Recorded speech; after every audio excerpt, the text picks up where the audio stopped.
Καλησπέρα και από εμένα. Ευχαριστώ πάρα πολύ για την πρόσκληση στον σταθμό σας, στον υπηαγωγείο σας. Είναι χαρά που συνεργαζόμαστε ξανά.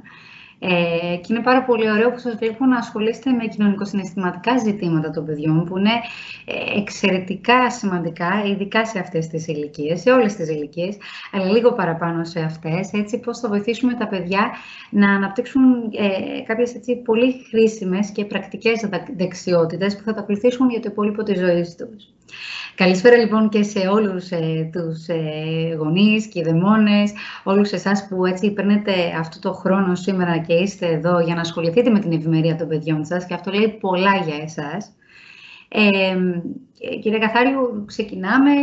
Ξεκινάμε. Η κλίση εγγράφεται, δηλαδή το περιεχόμενο θα το έχουμε. Το βρήκαμε και αυτό, εντάξει. Εντάξει, πολύ σημαντικό. Θα αρχίσω λοιπόν να μοιράζομαι τις διαφάνειες μαζί σας. Για να δούμε, θα μου πείτε αν είναι εντάξει. Τέλεια, ωραία. Σεξουαλική διαπαιδαγώγηση λοιπόν. Και ποιος είναι ο ρόλος της οικογένειας? Ακούμε έτσι, είναι ένα ζήτημα το οποίο μας αφορά αρκετά. Έχει αρχίσει και εντάσσεται στην καθημερινότητά μας και στην καθημερινότητα του σχολείου, με τα εργαστήρια δεξιοτήτων. Έχουν αρχίσει και οι δάσκαλοι, οι καθηγητές να μιλούν στα παιδιά για αυτό το θέμα. Όμως ο ρόλος της οικογένειας είναι πρωταρχικός και πάρα πολύ σημαντικός. Θα δούμε σε λιγάκι γιατί. Πάμε λοιπόν να τα πάρουμε όλα με μία σειρά. Μισό λεπτάκι. Ωραία.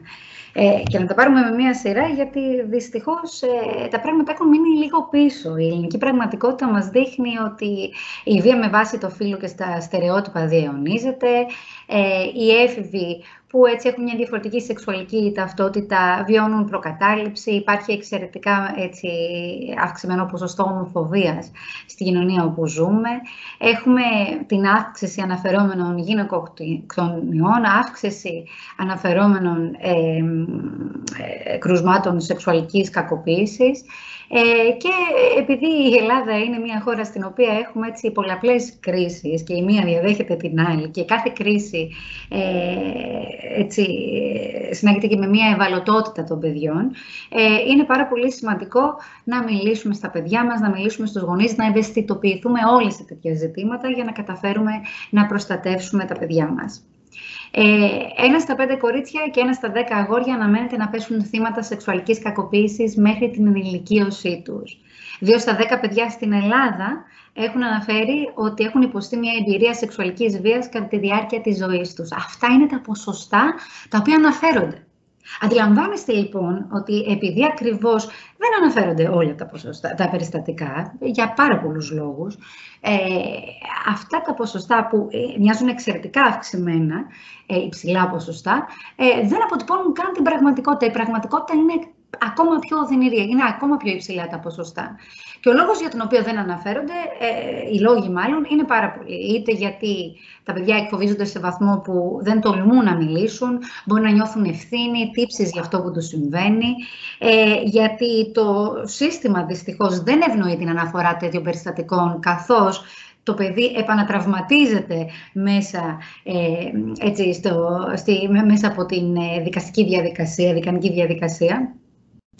Αν και υπάρχουν υποδομές στη χώρα μας, δεν χρησιμοποιούνται για κάποιο λόγο, οπότε το παιδί το οποίο έχει υποστεί σεξουαλική κακοποίηση και πάει να το αναφέρει, θα χρειαστεί να περάσει από κάποιες φορές πάνω από 10 συνεντεύξεις διαφορετικές σε άλλα άτομα, όπου θα χρειαστεί να αναφέρει τι του έχει συμβεί, τι της έχει συμβεί. Καταλαβαίνετε πόσο ευνοείται λοιπόν η επανατραυματοποίηση του παιδιού. Οπότε πολλοί γονείς και κάποιες φορές όχι αδίκως λένε αυτή τη διαδικασία, πάμε κατευθείαν στη θεραπεία. Οπότε βλέπουμε ότι υπάρχει γύρω μας και υπάρχει σε μεγάλο ποσοστό.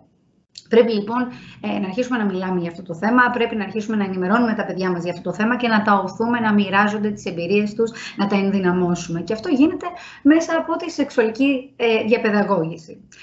Προτού φτάσουμε εκεί όμως, πάμε να δούμε τι είναι η σεξουαλική κακοποίηση, γιατί εκεί συνήθως εστιάζουμε όταν ξεκινάμε τη σεξουαλική διαπαιδαγώγηση των παιδιών μας, και αυτό γιατί φοβόμαστε αυτό το πράγμα πάρα πολύ. Έκανα μια έρευνα πριν από 1 χρόνο και μίλησα με πολλές μανούλες, έτσι, Ελληνίδες μανούλες, οι οποίες έλεγαν ότι ενώ πίστευαν ότι καλό θα ήταν η σεξουαλική διαπαιδαγώγηση να ξεκινάει στα 8 έτη, στην πράξη όλες τους είχαν ήδη αρχίσει να μιλούν στα παιδιά τους από πολύ μικρότερη ηλικία για τα όρια του σώματος τους, που τα αγγίζουν, που όχι, έτσι, για το ενδεχόμενο της κακοποίησης. Οπότε είναι κάτι που μας ανησυχεί, είναι κάτι το οποίο θέλουμε να συζητήσουμε αρκετά νωρίτερα από τα 8 έτη. Γι' αυτό λοιπόν είμαστε και εδώ, έτσι, στην προσχολική ηλικία, ή και έτσι, από πολύ πολύ μικρά έχουμε την ευκαιρία να το κάνουμε αυτό. Πάμε να δούμε όμως τι είναι η σεξουαλική κακοποίηση. Είναι η συμμετοχή ενός παιδιού σε σεξουαλική δραστηριότητα, την οποία δεν είναι σε θέση να κατανοήσει πλήρως ή μερικώς, δεν είναι σε θέση να συνενέσει, δεν είναι αναπτυξιακά όριμο ώστε να συνενέσει, ή παραβιάζει τους νόμους. Και συμπεριλαμβάνει δραστηριότητες που περιλαμβάνουν άγγιγμα, μπορεί όμως και όχι. Δηλαδή, υπάρχουν δραστηριότητες όπως η διείσδυση γεννητικών οργάνων ενός ενήλικα στα γεννητικά όργανα του παιδιού, στον προκτό, στο στόμα του παιδιού. Όμως, ακόμα και το να επιδεικνύει κάποιος τα γεννητικά του όργανα στο παιδί αποτελεί σεξουαλική κακοποίηση, ή να του ζητάει να δείξει, ή να του δείχνει πορνογραφικό υλικό, ή να διαβιβάζει τέτοιο πορνογραφικό υλικό και γυμνές φωτογραφίες, βίντεο παιδιών κτλ. Όλα αυτά αποτελούν σεξουαλική κακοποίηση. Μην μένουμε λοιπόν στο αν υπήρχε διείσδυση ή όχι, είναι πολύ παραπάνω από αυτό. Και συνήθως συνοδεύεται η σεξουαλική κακοποίηση από συμπεριφορές δωροδοκίας, πίεσης και εξαναγκασμού, και το πώς εμείς μεγαλώνουμε τα παιδιά μας και πώς φερόμαστε εμείς τα παιδιά μας παίζει σπουδαίο ρόλο στο αν θα ενδώσουν σε αυτές τις συμπεριφορές. Οι δράστες πάντα βρίσκονται σε μια θέση, έτσι, υπάρχει πάντα μια ανισορροπία δύναμης, υπάρχει μια θέση ευθύνης, υπάρχει μια εξουσία εκεί, υπάρχει μια σχέση εμπιστοσύνης, ασφάλειας σε σχέση με το θύμα. Δυστυχώς, δεν υπάρχει έτσι πολύ ένα συγκεκριμένο προφίλ δράστη. Μπορεί να είναι οποιοσδήποτε, μπορεί να είναι φροντιστές, μπορεί να είναι γνωστοί, φίλοι μας, μπορεί να είναι εργαζόμενοι σε υπηρεσίες υγείας. Και αυτό είναι πάρα πολύ σημαντικό, γιατί όταν μιλάμε, για παράδειγμα, για τον κανόνα του εσώρουχου, που επιτρέπεται να μας αγγίξουν ή ποιος επιτρέπεται να μας δει χωρίς τα εσώρουχά μας, αποκλείουμε από αυτή τη διαδικασία γιατρούς, έτσι δεν είναι? Συνήθως αποκλείουμε αυτά τα άτομα, γιατί ο γιατρός θα πρέπει να σε εξετάσει. Όμως βλέπουμε ότι ακόμα και αυτοί οι άνθρωποι πολλές φορές μπορεί να είναι δράστες σεξουαλικής κακοποίησης παιδιών. Μιλάμε για άλλα παιδιά, όταν υπάρχουν, έτσι, ειδικά όταν υπάρχει διαφορά ηλικίας 4 ετών και άνω, αλλά δυστυχώς 90% των περιπτώσεων ανήκει στην κατηγορία της οικογένειας. Είναι μέλη της οικογένειας που κακοποιούν τα παιδιά. 70 με 85% των περιστατικών σεξουαλικής κακοποίησης σε βάρος ενός παιδιού έχουν ως θήτη ένα άτομο το οποίο το παιδί και οι γονείς γνωρίζουν και πολλές φορές εμπιστεύονται. Οπότε δεν μιλάμε για έναν ξένο, κάποιον που θα έρθει με το λευκό το βανάκι να βουτήξει το παιδί, να το πάρει, να του κάνει κακό. Μιλάμε για έναν άνθρωπο ο οποίος βρίσκεται στο περιβάλλον μας συνήθως. Οπότε πρέπει να είμαστε πολύ προσεκτικοί. Πώς καταλαβαίνω ότι το παιδί μου κακοποιείται? Γενικότερα, οποιαδήποτε ξαφνική και χωρίς εμφανή αιτία ή αλλαγή στο παιδί μας προβληματίζει. Μπορεί να είναι μια αλλαγή στη διάθεσή του, στο πόσο κοιμάται, λιγότερο ή περισσότερο, στη συμπεριφορά του. Αν ξαφνικά είναι ευερέθιστο το παιδί, εκεί που ήταν μια χαρά ήρεμο, αν δεν μπορεί να συγκεντρωθεί, αν δούμε υπάρχουν ενδείξεις στο σώμα του, υπάρχουν μόλοπες, μπορεί να έχει φαγούρα στα γεννητικά του όργανα, μπορεί να έχει κάποιες πιπηλιές, σημάδια στην όρεξή του. Γενικότερα, οποιαδήποτε αλλαγή πρέπει να μας προβληματίσει. Δεν σημαίνει απαραίτητα ότι κακοποιείται το παιδί, αλλά πρέπει να ρίξουμε μια πιο προσεκτική ματιά, να δούμε τι συμβαίνει. Παρατηρούμε λοιπόν τη συμπεριφορά του παιδιού μας. Επίσης, σημαντικό είναι όταν το παιδί μοιράζεται κάτι μαζί μας, να μην το αγνοούμε. Ακόμα και όταν έρθει να μας πει κάτι που εμάς μας φαίνεται υπερβολικό, ή μπορεί να είναι και ένα μικρό ψεματάκι, ή κάτι, ας πούμε, που έχει παραποιήσει στο μυαλό του το παιδί, δεν θα πρέπει με τίποτα να το ακυρώσουμε. Τώρα, δεν λέω να επικυρώσουμε την εμπειρία του, ναι, σου συνέβη αυτό, όταν ξέρουμε ότι δεν έχει συμβεί, αλλά να επικυρώσουμε το συναίσθημά του. Καταλαβαίνω ότι στεναχωρήθηκες που σου μίλησε έτσι. Όταν εμείς επικυρώνουμε τα συναισθήματα των παιδιών μας, τότε τα παιδιά έτσι, αρχίζουν να μας εμπιστεύονται, να νιώθουν ασφάλεια κοντά μας. Και έτσι, όταν θα συμβεί κάτι το οποίο δεν θα είναι τόσο μικρό όσο αυτό το οποίο μοιράστηκε μαζί μας το παιδί χθες. Όταν θα αφορά μια κακοποίηση, μια άσχημη συμπεριφορά ή έναν εκφοβισμό, θα έρθει το παιδί να το μοιραστεί μαζί μας. Δεν θα πει η μαμά, ο μπαμπάς δεν θα με πιστέψει, ή πάλι θα με πούνε υπερβολικοί, ή σιγά μην πιστέψουν εμένα, θα πιστέψουν το δάσκαλο, τη δασκάλα, το θείο. Οπότε χτίζουμε τη σχέση εμπιστοσύνη στα μικρά τα πραγματάκια με τα παιδιά, για να μπορούν μετά να μοιράζονται τα πάντα μαζί μας. Τώρα, αν ένα παιδί μοιραστεί μια πληροφορία μαζί μας, είναι πολύ σημαντικό να μην το χάσουμε, να μην πανικοβληθούμε, γιατί μας έχει ανάγκη. Το μοιράστηκε για να νιώσει ασφάλεια. Δεν ξεχνάμε, εγώ είμαι ο ενήλικας που θα δώσει ασφάλεια, θα παράσχει ασφάλεια στο παιδί. Οπότε δεν ξεχνάμε αυτό το ρόλο, όσο ακραίο και αν είναι αυτό που έχει συμβεί. Εμείς θα πρέπει να πάρουμε 2 ανάσες. Αν χρειάζεται να πάρουμε λίγο χρόνο, παίρνουμε το χρόνο μας και επιστρέφουμε ψύχρεμοι στο παιδί για να το βοηθήσουμε. Τώρα, η σεξουαλική διαπαιδαγώγηση προλαμβάνει την κακοποίηση, γιατί διδάσκει στα παιδιά με έναν θετικό, με έναν μη απειλητικό τρόπο, με έναν πρακτικό τρόπο πληροφορίες σχετικά με την κακοποίηση. Τους λέει ότι το σώμα σου ανήκει. Μπορείς να λες όχι. Σε ποιους απευθυνθείς αν σου συμβεί κάτι. Και αυτό είναι μια πληροφορία που οφείλουν να γνωρίζουν τα παιδιά όταν μιλάμε για κακοποίηση, για οποιοδήποτε πρόβλημα μπορεί να τους απασχολεί. Σε ποιους απευθυνθείς για βοήθεια. Στη μαμά, στον μπαμπά. Αν είσαι στο σχολείο, σε ποιους. Αν είσαι στη γιαγιά και στον παππού, σε ποιον. Αν είμαστε στις διακοπές, σε ποιον. Έτσι, παίρνουμε διάφορα σενάρια και συζητάμε με το παιδί σε ποιον θα απευθυνθεί για βοήθεια. Και όσο πιο πολύ το συζητήσουμε αυτό με το παιδί, τόσο πιο έτοιμο θα είναι τη στιγμή της κρίσης. Γιατί, ας λέμε την αλήθεια, τη στιγμή της κρίσης λίγο σαστίζουμε όλοι, τα χάνουμε. Για σκεφτείτε τι γίνεται όταν συμβαίνει ένας σεισμός. Όλοι τρέχουμε, δεν ξέρουμε τι να κάνουμε. Εκείνη για λίγα δευτερόλεπτα σαστίζουμε. Έτσι λοιπόν είναι και για ένα παιδί.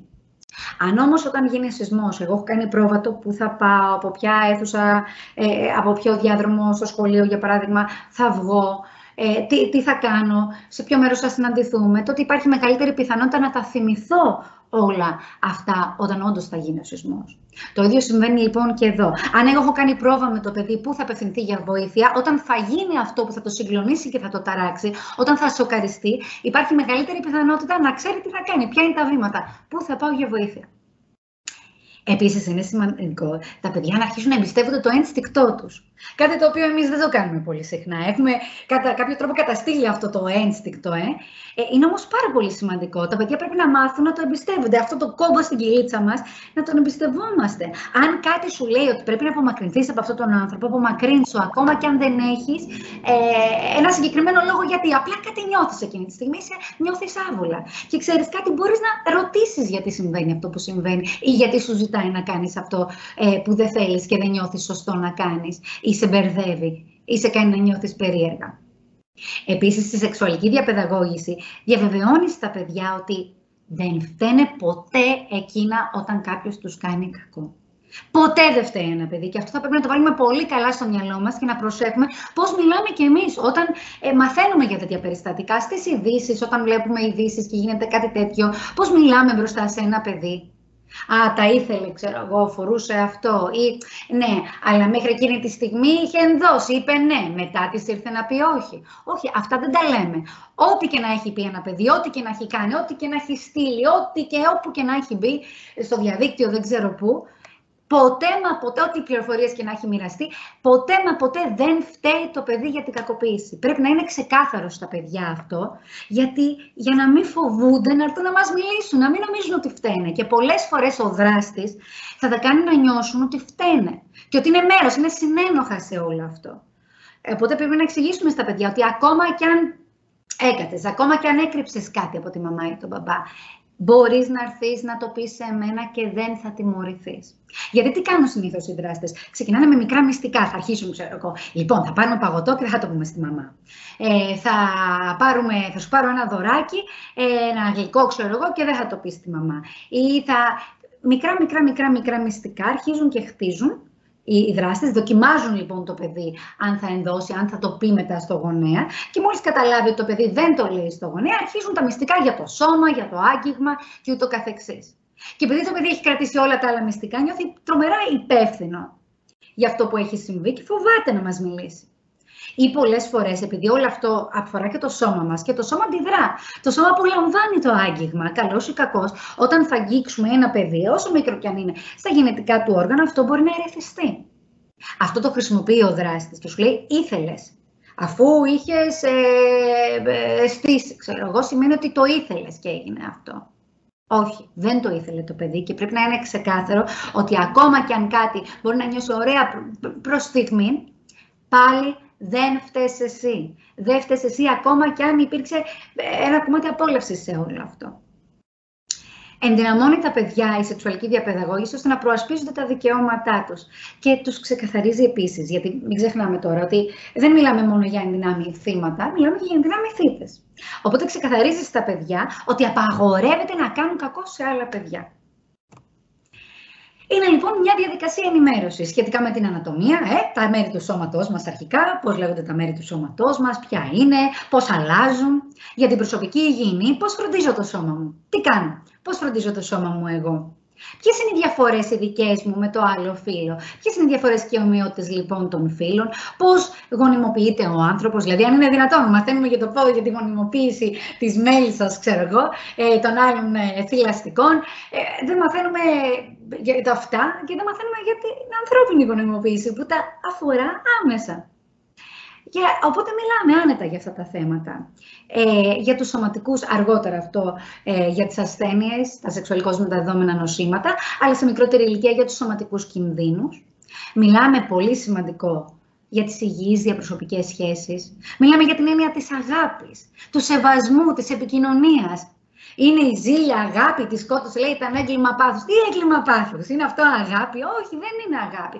Μιλάμε στα παιδιά για τις υγιείς σχέσεις. Μιλάμε για το σεβασμό στον συνάνθρωπο. Μιλάμε για τη συνένεση. Μιλάμε για όλα αυτά τα υπέροχα πράγματα που πρέπει να επιδεικνύουμε στις σχέσεις μας. Και όχι απλά μιλάμε για αυτά, αλλά αποτελούμε και πρότυπο για αυτά μέσα στα σπίτια μας. Για το πώς προλαμβάνεται μια εγκυμοσύνη αργότερα.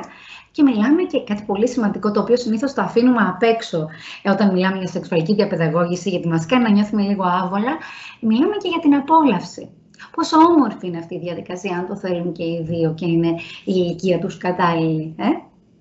Ο στόχος λοιπόν είναι τα παιδιά να κατακτήσουν τις απαιτούμενες δεξιότητες και να μάθουν τρόπους επικοινωνίας, ώστε να λαμβάνουν υπεύθυνα αποφάσεις που αφορούν το σήμερα, αλλά και τη μετέπειτα σεξουαλική τους ζωή.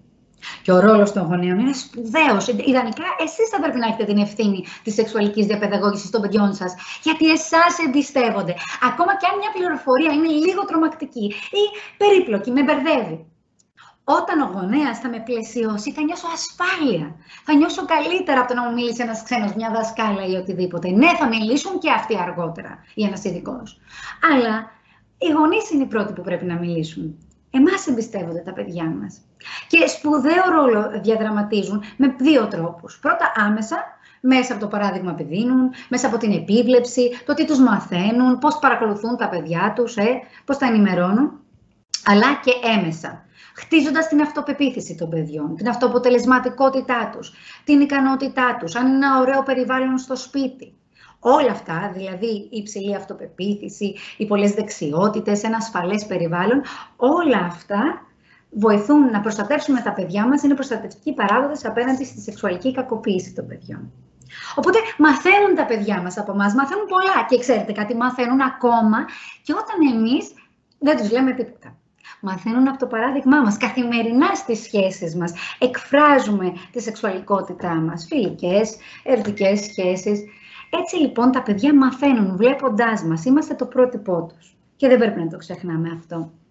Βέβαια αντιλαμβάνομαι ότι είναι πολλές φορές δύσκολο να μιλήσουμε και είναι δύσκολο για τον καθένα ίσως για διαφορετικό λόγο. Κάποιοι ας πούμε φοβούνται πώς θα αντιδράσει το παιδί. Κάποιοι φοβούνται ότι επειδή οι ίδιοι έχουν κάποια τραύματα και κάποιες δύσκολες εμπειρίες, δεν θέλουν να τα προβάλλουν στα παιδιά τους. Ή ότι δεν έχω αρκετές πληροφορίες. Ναι, Έλενα, να τους μιλήσω, κανένα θέμα. Αλλά πώς στα κομμάτια να τους μιλήσω εγώ, για να μην τρομάξουν. Σε ποια ηλικία λέω τι συμβαίνει εκεί λοιπόν, τι πληροφορία θα μοιραστώ μαζί τους. Μήπως πω πολλά, μήπως πω λίγα, μήπως ακολουθήσουν το παράδειγμα, μήπως τα κάνουν. Έτσι, πολλοί φόβοι γύρονται εκεί. Νομίζουν ότι θα πονηρεύσουν τα παιδιά τους, που είναι πολύ αθώα και μικρά. μπορεί να νιώθουμε κι εμείς αισθήματα ντροπής και ενοχής. Τώρα, οι περισσότεροι από εμάς δεν είχαμε και μία σωστή σεξουαλική διαπαιδαγώγηση από τους δικούς μας γονείς. Δεν έχουμε ένα μπούσουλα να ακολουθήσουμε. Και πολλές φορές το σώμα ή το σεξ έτσι μας το περνούσαν σαν κάτι για το οποίο θα πρέπει να ντρεπόμαστε, να νιώθουμε ενοχικά, κάτι που πρέπει να κρύβουμε συνέχεια. Οπότε αυτά τα συναισθήματα προβάλλονται στα παιδιά μας ή μπορεί να μας δημιουργούν και εμάς μια ανασφάλεια να μιλήσουμε για αυτά τα ζητήματα. Και φυσικά υπάρχουν και κάποιες άλλες προσωπικές δυσκολίες και εξαρτάται και από τις αξίες που έχουμε σε αντίστοιχα ζητήματα που μπορεί έτσι να είναι ανασταλτικοί παράγοντες στο να μιλήσουμε στα παιδιά μας. Στην έρευνα που είχα κάνει, όπως σας είπα πέρσι, είδα ότι οι ανασταλτικοί παράγοντες ήταν, για παράδειγμα, η υπερέκθεση των παιδιών στα μέσα μαζικής ενημέρωσης και κοινωνικής δικτύωσης. Σου λέει, τα παιδιά παίρνουν τόση πολλή πληροφορία και σεξουαλικά ερεθίσματα που εγώ θέλω να τα προστατέψω όσο το δυνατόν περισσότερο. Κάπως να διατηρήσω την αθωότητά τους, γιατί έτσι κι αλλιώς βομβαρδίζονται από αυτή την πληροφορία. Βέβαια, αυτός είναι και ένας λόγος να τους μιλήσουμε νωρίς, γιατί η πληροφορία αυτή θα περάσει στα παιδιά και καλό θα ήταν να περάσει με το σωστό τρόπο και να είναι και η σωστή πληροφορία. Ανασταλτικός παράγοντας ήταν η ηλικία κάτω των 8 ετών, αλλά όπως είπαμε στην πρακτική ήδη είχαν αρχίσει οι γονείς, άσχετα αν στη θεωρία έλεγαν 8 ετών, οι γονείς είχαν ήδη αρχίσει να τους μιλάνε για τέτοια θέματα και πολλές φορές δυσκολεύονταν και είχαν μια άρνηση να δεχτούν ότι το παιδί είναι έτοιμο να μιλήσει για αυτά τα ζητήματα, ότι κάνει τέτοιες ερωτήσεις, ακόμα και όταν η ερώτηση ήταν ξεκάθαρη. Και ρωτούσαν, ξέρω εγώ, τι είναι το σεξ ή πώς γίνονται τα παιδιά. Οι γονείς έλεγαν, όχι, δεν είναι έτοιμο ακόμα, είναι μικρό ακόμα. Θα σου απαντήσω μετά, δεν είναι η κατάλληλη ηλικία για όλο αυτό. Επίσης ανησυχούσαν για την αυτοεικόνα τους. Δηλαδή, σου λέει, εντάξει, εγώ θα πω στο παιδί μου την πληροφορία, θα τη δώσω έτσι ομοίω, όπως είναι η πληροφορία. Και αν το παιδί πάει στο σχολείο και αρχίσει να τα λέει στους μαθητές και έρθουν οι άλλοι γονείς και μου την πούν, τι θα γίνει εκεί πέρα, ας πούμε, πώς θα φανώ εγώ. Επίσης, είχαν χαμηλή αίσθηση αυτοαποτελεσματικότητας και αμφέβαλαν για τις δικές τους ικανότητες σε ό,τι αφορά τη σεξουαλική διαπαιδαγώγηση των παιδιών τους. Είμαι εγώ κατάλληλη, έχω τις κατάλληλες πληροφορίες να μεταδώσω στο παιδί μου. Είχαν γενικότερα και έναν φόβο και ένα άγχος για τις επιπτώσεις στα παιδιά. Όμως πρέπει να γνωρίζουμε ότι όλες αυτές οι πληροφορίες, είναι, που θα σας δώσω και σήμερα, δεν είναι από το μυαλό μου, έτσι, έχουν έρθει έπειτα από έρευνα, υπάρχουν πολλές συγκεκριμένες πληροφορίες από ειδικούς, οπότε δεν πρέπει να το φοβόμαστε. Και το πιο σημαντικό πράγμα, ξαναλέω, είναι να πλαισιώσουμε τα παιδιά. Όποια πληροφορία και να τους δώσουμε, να τα πλαισιώσουμε, να είμαστε εκεί, να απαντήσουμε στα ερωτήματά τους και να τους προσφέρουμε το αίσθημα της ασφάλειας. Το παιδί δεν τρομάζει με όλα αυτά. Ξέρετε κάτι, πολλές φορές νομίζουμε ότι θα τρομάξουν, αλλά τα παιδιά τρομάζουν με το άγνωστο. Όλοι τρομάζουμε με το άγνωστο. Σκεφτείτε λιγάκι την πανδημία. Όλοι μας φοβόμασταν γιατί δεν είχαμε ιδέα τι ήταν ο COVID, πώς μεταδίδεται. Αυτό μας τρόμαζε, το άγνωστο. Αν είναι μια άλλη ίωση που ξέρω τι ακριβώς είναι, πώς μεταδίδεται, τι φάρμακο θα πάρω για να την αντιμετωπίσω, είμαστε πολύ πιο OK. Το άγνωστο όμως μας τρομάζει και το άγνωστο τρομάζει και τα παιδιά. Γιατί τα παιδιά τι κάνουν? Τα παιδιά έχουν την τάση, τα κενά στη γνώση τους, να τα συμπληρώνουν με τη φαντασία τους. Και η φαντασία των παιδιών οργιάζει πολλές φορές, είναι πολύ τρομακτική η φαντασία των παιδιών. Πρέπει λοιπόν να καλύπτουμε αυτά τα κενά στις γνώσεις. Πρέπει να τους κάνουμε, να τους γνωστοποιούμε την πληροφορία, αλλά με έναν κατάλληλο και έτσι για την ηλικία τους τρόπο. Πρέπει λοιπόν να τους μιλήσουμε και να μην νομίζουμε ότι θα τα τρομάξουμε. Υπάρχει κάποιος συγκεκριμένος λόγος για τον οποίο έχουμε τον κακό λύκο, για παράδειγμα, στην κοκκινοσκουφίτσα ή στα παραμύθια μας. Γιατί αν ξέρω ότι ο κακός ο λύκος είναι αυτό που πρέπει να αποφύγω, το κακό είναι ένας λύκος, θα ξέρω ότι δεν θα του πω που μένει η γιαγιά μου, θα του πω ότι θα πάω από τον καλό το δρόμο που μου είπε η μαμά μου, δεν θα μαζέψω τα λουλουδάκια και έτσι θα προστατευτώ από το λύκο. Έχω 1, 2, 3 πράγματα που είναι στον έλεγχό μου και μπορώ να κάνω για να προστατευτώ, όταν ξέρω ποιο είναι το κακό. Όταν δεν το γνωρίζω όμως, χαώνομαι, είναι τεράστιο, είναι μια μαυρίλα που δεν ξέρω πώς να τη διαχειριστώ. Οπότε δεν θα τρομάξετε το παιδί με την πληροφορία αν είστε στο πλευρό του και αν του δώσετε αυτή την πληροφορία με έναν αναπτυξιακά κατάλληλο τρόπο. Όπως μιλάμε για το πώς περνάμε το δρόμο με ασφάλεια, έτσι μιλάμε για το πώς προστατευόμαστε από την κακοποίηση. Είναι το ίδιο σημαντικές συμβουλές. Οπότε, θυμόμαστε πάντα ότι οι αρχές σεξουαλικής διαπαιδαγώγησης έχουν αναπτυχθεί από ειδικούς και εμπιστευόμαστε αυτούς για να προχωρήσουμε και να μιλήσουμε στα παιδιά μας. Άλλοι γονείς φοβούνται μήπως τα ενθαρρύνουν να γίνουν σεξουαλικά ενεργά.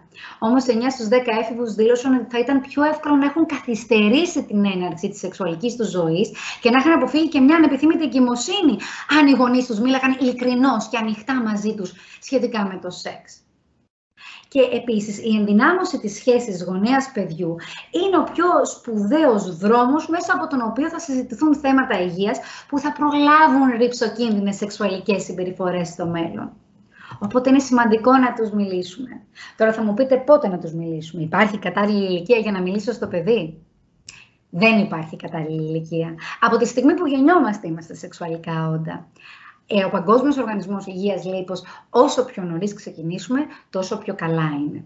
Και ξέρετε, δεν είναι μια συζήτηση που θα γίνει μια και έξω. Σήμερα παρακολούθησα αυτό το σεμινάριο και σήμερα θα σου μιλήσω για το σώμα σου, για το σεξ ή οτιδήποτε. Είναι μια διαδικασία η οποία είναι δυναμική. Ξεκινάει από πολύ νωρίς και συνεχίζεται, προσθέτουμε πληροφορίες σιγά σιγά στο χρόνο. Δίνουμε ξεκάθαρες και ειλικρινείς απαντήσεις στα παιδιά μας και το εντάσσουμε γενικότερα στη διαπαιδαγώγησή τους, όχι ως κάτι τελείως ξεχωριστό. Οι γονεϊκές μας πρακτικές θα διαμορφώσουν το παιδί σε τέτοια θέματα, όπως διαμορφώνται το παιδί σε άλλα θέματα καθημερινά μέσα από τις δικές μας συμβουλές, το παράδειγμά μας κτλ. Οπότε, στην καθημερινότητα, εντάξτε μικρές πληροφορίες που μπορεί να χρησιμεύσουν στο παιδί. Και δεν ξεχνάμε ότι κάθε οικογένεια είναι μοναδική. Εγώ θα σας πω κάποιες πληροφορίες σήμερα, τις οποίες εσείς θα πάρετε, θα τις κάνετε δικές σας και θα τις προσαρμόσετε στο δικό σας παιδί. Το κάθε παιδάκι είναι διαφορετικό και είναι και έτοιμο σε διαφορετική ηλικία να δεχτεί την πληροφορία. Υπάρχουν παιδιά που στα 5-6 ήδη εξερευνούν το σώμα τους, ήδη κάνουν ένα σωρό ερωτήσεις για αυτά τα θέματα. Υπάρχουν παιδιά που στα 9-10 ούτε καν έχουν ασχοληθεί με το θέμα. Οπότε δεν ακολουθούμε ένα συγκεκριμένο μοτίβο για όλα τα παιδιά. Δεν ξεχνάμε ότι το κάθε παιδί είναι μοναδικό και παίρνει το χρόνο του. Δίνουμε την πληροφορία σιγά σιγά, βλέπουμε πώς την επεξεργάζεται και συνεχίζουμε. Αυτό όμως που θέλω να μας μείνει είναι πως όταν ένα παιδί ρωτάει, σημαίνει ότι είναι έτοιμο να λάβει και τις απαντήσεις. Αυτό είναι πάρα πολύ σημαντικό, γιατί πολλές φορές νιώθουμε ότι είναι μικρό ακόμα για να το συζητήσουμε αυτό. Καλά, όταν μεγαλώσεις θα στα πω. Όχι, δεν είναι έτσι. Από τη στιγμή που ρώτησε, είναι έτοιμο να ακούσει και την απάντηση. Αρκεί εμείς να δώσουμε την απάντηση με τον κατάλληλο για την ηλικία του τρόπο. Δεν λέω ότι είμαστε πάντα έτοιμοι να δώσουμε την απάντηση. Πολλές φορές μας πιάνουν έτσι ξαφνικά. Δεν ξέρω τι να απαντήσω, δεν έχω προετοιμάσει κάτι. Ίσως δεν ξέρω και την πληροφορία κάποιες φορές. Κάνουν περίεργες ερωτήσεις τα παιδιά. Εκεί είναι ok να πάρουμε το χρόνο μας και να πούμε ότι ξέρεις κάτι, πολύ καλή ερώτηση. Άσε με να το σκεφτώ λιγάκι και θα σου απαντήσω. Είναι εντάξει να πάρουμε το χρόνο μας, αλλά θα χρειαστεί απαραίτητος να επιστρέψουμε στο ερώτημα του παιδιού και να το απαντήσουμε κάποια στιγμή σύντομα. Γιατί αλλιώς, εφόσον υπάρχει αυτό το ερώτημα, αν δεν βρει την απάντηση από εμάς, θα πάει να το βρει από αλλού, από κάποιον συμμαθητή, μια συμμαθήτρια, έναν ξένο, κάποιον άλλον που μπορεί να του κάνει κακό. Και εννοείται ότι έτσι ευνοείται μια κακοποίηση και παράλληλα μπορεί να πάρει και πολύ λάθος πληροφορίες. Πόσοι από εμάς δεν πήραμε λάθος πληροφορίες που δεν μας έδωσαν οι γονείς μας και παίρναμε από συμμαθητές και ούτω καθεξής, μύθοι σχετικά με το σεξ, πώς μεταδίδονται, όλα αυτά τα πράγματα. Οπότε είναι σημαντικό την πληροφορία να την πάρει από εμάς, για να την πάρει σωστά και με ασφάλεια την πληροφορία. Πότε ξεκινάω, πώς ξεκινάω μια τέτοια συζήτηση? Και πάλι δεν χρειάζεται να είναι, έλα παιδάκι μου, κάτσε κάτι εδώ να σου μιλήσω. Μπορεί να είναι κατά τη διάρκεια του μπάνιου. Να μιλήσουμε για το σώμα μας, κατά τη διάρκεια του ντυσίματος. Μιλάμε για τον κανόνα του εσώρουχου. Μπορεί να το αλλάζουμε την μπάνα. Και εκεί μιλάμε για το ποιος μπορεί να μας αλλάξει την μπάνα ή ποιος μπορεί να μας σκουπίσει. Μπορεί να είναι όταν ανακοινωθεί μια εγκυμοσύνη. Η δασκάλα μου είναι έγκυος, θα γεννήσεις. Η δασκάλα σου είναι έγκυος, θα γεννήσεις σε λίγες μέρες. Μια πολύ καλή ευκαιρία να μιλήσουμε για τέτοια ζητήματα. Σε μια χαλαρή στιγμή, στο κολύμπι, έτσι που φοράμε και το μαγιό που καλύπτει έτσι κάποια σημεία. Σε κάποια δραστηριότητα στο σχολείο που μπορεί να μιλήσουν τα παιδιά για τις σχέσεις, για την οικογένεια, ένα βιβλίο που θα διαβάσουμε το βράδυ πριν κοιμηθούμε, μέσα από κάτι που βλέπουν, ένα άγαλμα που θα δουν σε ένα μουσείο όπου θα φαίνονται τα γεννητικά όργανα ή μέσα από κάτι που άκουσαν, μια πληροφορία στις ειδήσεις ή σε κάποιο παιδικό. Οπότε ενθαρρύνουμε τα παιδιά να μας μιλήσουν και έτσι παίρνουμε κάθε μικρή ευκαιρία για να συζητάμε τέτοια ζητήματα. Και όταν έρχονται αυτά τα ζητήματα στο τραπέζι, πρέπει να προσέχουμε πάρα πολύ την αντίδρασή μας. Γιατί η αντίδραση που έχει ο γονέας σε ένα τέτοιο ερώτημα ή σε μια τέτοια πληροφορία διαμορφώνει το πώς θα επικοινωνεί το παιδί μαζί του μελλοντικά σε τέτοια ζητήματα. Δηλαδή, αν το παιδί με ρωτήσει κάτι και εγώ ταραχτώ ή δει ότι αγχώνομαι ή ότι ντρέπομαι, την επόμενη φορά που θα έχει ένα τέτοιο ερώτημα, δεν θα έρθει σε μένα για την πληροφορία, γιατί πει η μαμά ντρέπεται ή δεν θέλει να μιλάει. Τσαντίζεται όταν τη ρωτάω για τέτοια θέματα. Οπότε πρέπει να είμαστε προσεκτικοί στο πώς αντιδρούμε, γιατί θέλουμε τα παιδιά να έρχονται σε εμάς για αυτές τις πληροφορίες. Η σεξουαλική διαπαιδαγώγηση, λοιπόν, χωρίζεται σε 3 περιόδους, ανάλογα με την ψυχοσωματική ωριμότητα του παιδιού. Έχουμε την προσχολική ηλικία, τη σχολική ηλικία και την εφηβεία. Σήμερα θα εστιάσουμε στην προσχολική ηλικία. Η ηλικία, λοιπόν, εκεί στα 2-3 αρχίζουν να παρουσιάζουν ενδιαφέρον για το σώμα τους. Εκεί αρχίζουν να ρωτάνε και κάποιες ερωτήσεις, γιατί φουσκώνει η κοιλιά σου μαμά, γιατί ο τάδε δεν έχει πουλάκι, γιατί εσένα το στήθος σου είναι πιο μεγάλο. Έτσι, εκεί πρέπει να θυμηθούμε ότι οι απαντήσεις πρέπει να είναι απλές, σωστές και καθησυχαστικές και βοηθάει πολύ να επικεντρωνόμαστε μόνο στην ερώτηση. Αν το παιδί ρωτήσει γιατί φουσκώνει η κοιλιά σου μαμά, για παράδειγμα, μια καλή απάντηση μπορεί να είναι γιατί κάνει χώρο για να μεγαλώσει μέσα στη κοιλιά μου ένα μωράκι. Δεν χρειάζεται να πούμε, ξέρεις το καλοκαίρι που έχουμε πάει διακοπές στη Σαντορίνη και έμενες εσύ στο ξενοδοχείο με τη γιαγιά κάποια στιγμή. Δεν χρειάζεται περαιτέρω πληροφορία. Πολύ στοχευμένη στο ερώτημα. Τέρμα. Οπότε πρέπει να έχουμε στο νου μας ότι εστιάζουμε σε αυτό που με ρωτάει το παιδί και δεν δημιουργούμε κανένα αίσθημα ντροπής επίσης σε αυτήν την ηλικία. Στα παιδιά δεν έχουν το αίσθημα της ντροπής σε αυτήν την ηλικία. Θα τα δείτε, θα κάνετε μπάνιο, τρέχουν σε όλο το σπίτι χωρίς εσώρουχα κτλ. Δεν λέω ότι θα πρέπει να τρέχουν χωρίς εσώρουχα μπροστά στο θείο, στη θεία, παντού. Αυτό που λέω όμως είναι ότι θα εστιάσουμε στην ασφάλεια όταν θα τους μιλήσουμε για το γιατί δεν πρέπει να κυκλοφορούν γυμνά μέσα στο σπίτι, για παράδειγμα. Και όχι τόσο στο ντροπή, το σώμα μας είναι κάτι για το οποίο πρέπει να ντρεπόμαστε. Γιατί αν ντρέπομαι για το σώμα μου, μετά όταν κάποιος θα με αγγίξει στο σώμα μου, θα ντραπώ να μοιραστώ και αυτή την πληροφορία και γενικότερα θα δημιουργήσουμε πολύ ντροπιασμένα και ενοχικά παιδιά σε ό,τι αφορά τη σεξουαλικότητά τους μετέπειτα. Η προσχολική λοιπόν ηλικία έχει ως φυσιολογικές συμπεριφορές το έντονο ενδιαφέρον για τα σωματικά χαρακτηριστικά συνομηλίκων αλλά και ενηλίκων. Θα το βλέπετε, αν λυπηθείτε μπροστά στα παιδιά σας, έρχονται να σας χτυπήσουν στον ποπό, να κάνουν τα δικά τους, να ρωτήσουν. Εδώ βλέπουμε παιχνίδια που συμπεριλαμβάνουν γδύσιμο ή την επίδειξη γεννητικών οργάνων σε συνομηλίκους, να παίζουν τον γιατρό, θα δούμε πώς το διαχειριζόμαστε και αυτό. Απορίες σχετικά με την προέλευση των μωρών, αυνανισμός και ούτω καθεξής. Εδώ λοιπόν σε αυτή την ηλικία πρέπει να εξηγήσουμε ότι κανείς, προσοχή στο πώς το λέμε τώρα αυτό, δεν έχει δικαίωμα να ζητήσει, να δει ή να αγγίξει τα ιδιωτικά μας μέρη ή εμείς τα δικά τους. Όχι, δεν επιτρέπω σε κάποιον να το κάνει. Γιατί αν κάποιος το κάνει, το παιδί νιώθει ότι το έχει επιτρέψει και φταίει. Οπότε μιλάμε με αυτά τα λόγια. Δεν έχει δικαίωμα κανείς να ζητήσει, να δει ή να αγγίξει τα ιδιωτικά σου μέρη ή εσύ τα δικά του. Και εδώ φυσικά θα εξαιρέσουμε τις διαδικασίες ασφαλείας, το γιατρό και ούτω καθεξής. Όμως και εκεί με έναν αστερίσκο ξεκαθαρίζουμε στο παιδί πως ακόμα και αυτοί οφείλουν νούμερο 1 να εξηγήσουν στο παιδί γιατί το κάνουν, να πάρουν άδεια από το παιδί.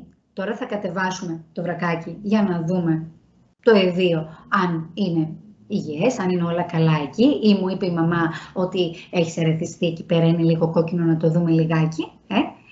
Και έχεις δικαίωμα ή πρέπει μάλλον να είναι μπροστά η μαμά, ο μπαμπάς, ο ενήλικας τέλος πάντων εμπιστοσύνης που θα είναι μαζί σου. Δεν γίνεται ότι θα είσαι μόνος σου μέσα στο δωμάτιο αυτό. Οπότε εξηγούμε στο παιδί τις διαδικασίες ασφάλειας. Ναι, μεν αποτελεί εξαίρεση, αλλά ακόμα και η εξαίρεση έχει τον αστερίσκο της. Αυνανισμός. Ένα σπορ που αφορά όλα τα φύλλα. Αγόρια, κορίτσια, δεν έχει καμία διαφορά απολύτως και το βλέπουμε πάρα πολύ συχνά σε αυτή την ηλικία. Και το βλέπουμε με πολλούς τρόπους. Δεν σημαίνει ότι απαραίτητα βάζουν το χέρι τους στα γεννητικά τους όργανα, μπορεί να τρίβονται σε μαξιλάρια, στο χαλί, έτσι με το δικό τους τρόπο το κάθε παιδάκι. Αρχικά μένουμε ψύχρεμοι. Δεν είναι σε καμία περίπτωση σημάδι σεξουαλικής απόκλησης. Είναι μια φυσιολογική διαδικασία, απόλυτα φυσιολογική, η οποία έτσι βοηθάει και το παιδί να μάθει το σώμα του. Έτσι έχει περιέργεια το παιδί για το σώμα του, είναι λογικό. Και είναι καλό να μάθει το σώμα του, τι του αρέσει, τι δεν του αρέσει, για να μπορεί αργότερα να καταλάβει και τι του αρέσει και τι δεν του αρέσει όταν οι άλλοι αγγίζουν το σώμα του. Αυτό που θέλουμε να κάνουμε είναι να επικεντρωθούμε όχι στον αυνανισμό σαν συμπεριφορά, αλλά στο πού εκδηλώνεται αυτή η συμπεριφορά. Και στις συνθήκες ασφάλειας φυσικά. Δηλαδή, ότι ναι, είναι πολύ φυσιολογικό να παίζεις με το πέος σου, Κωστάκι.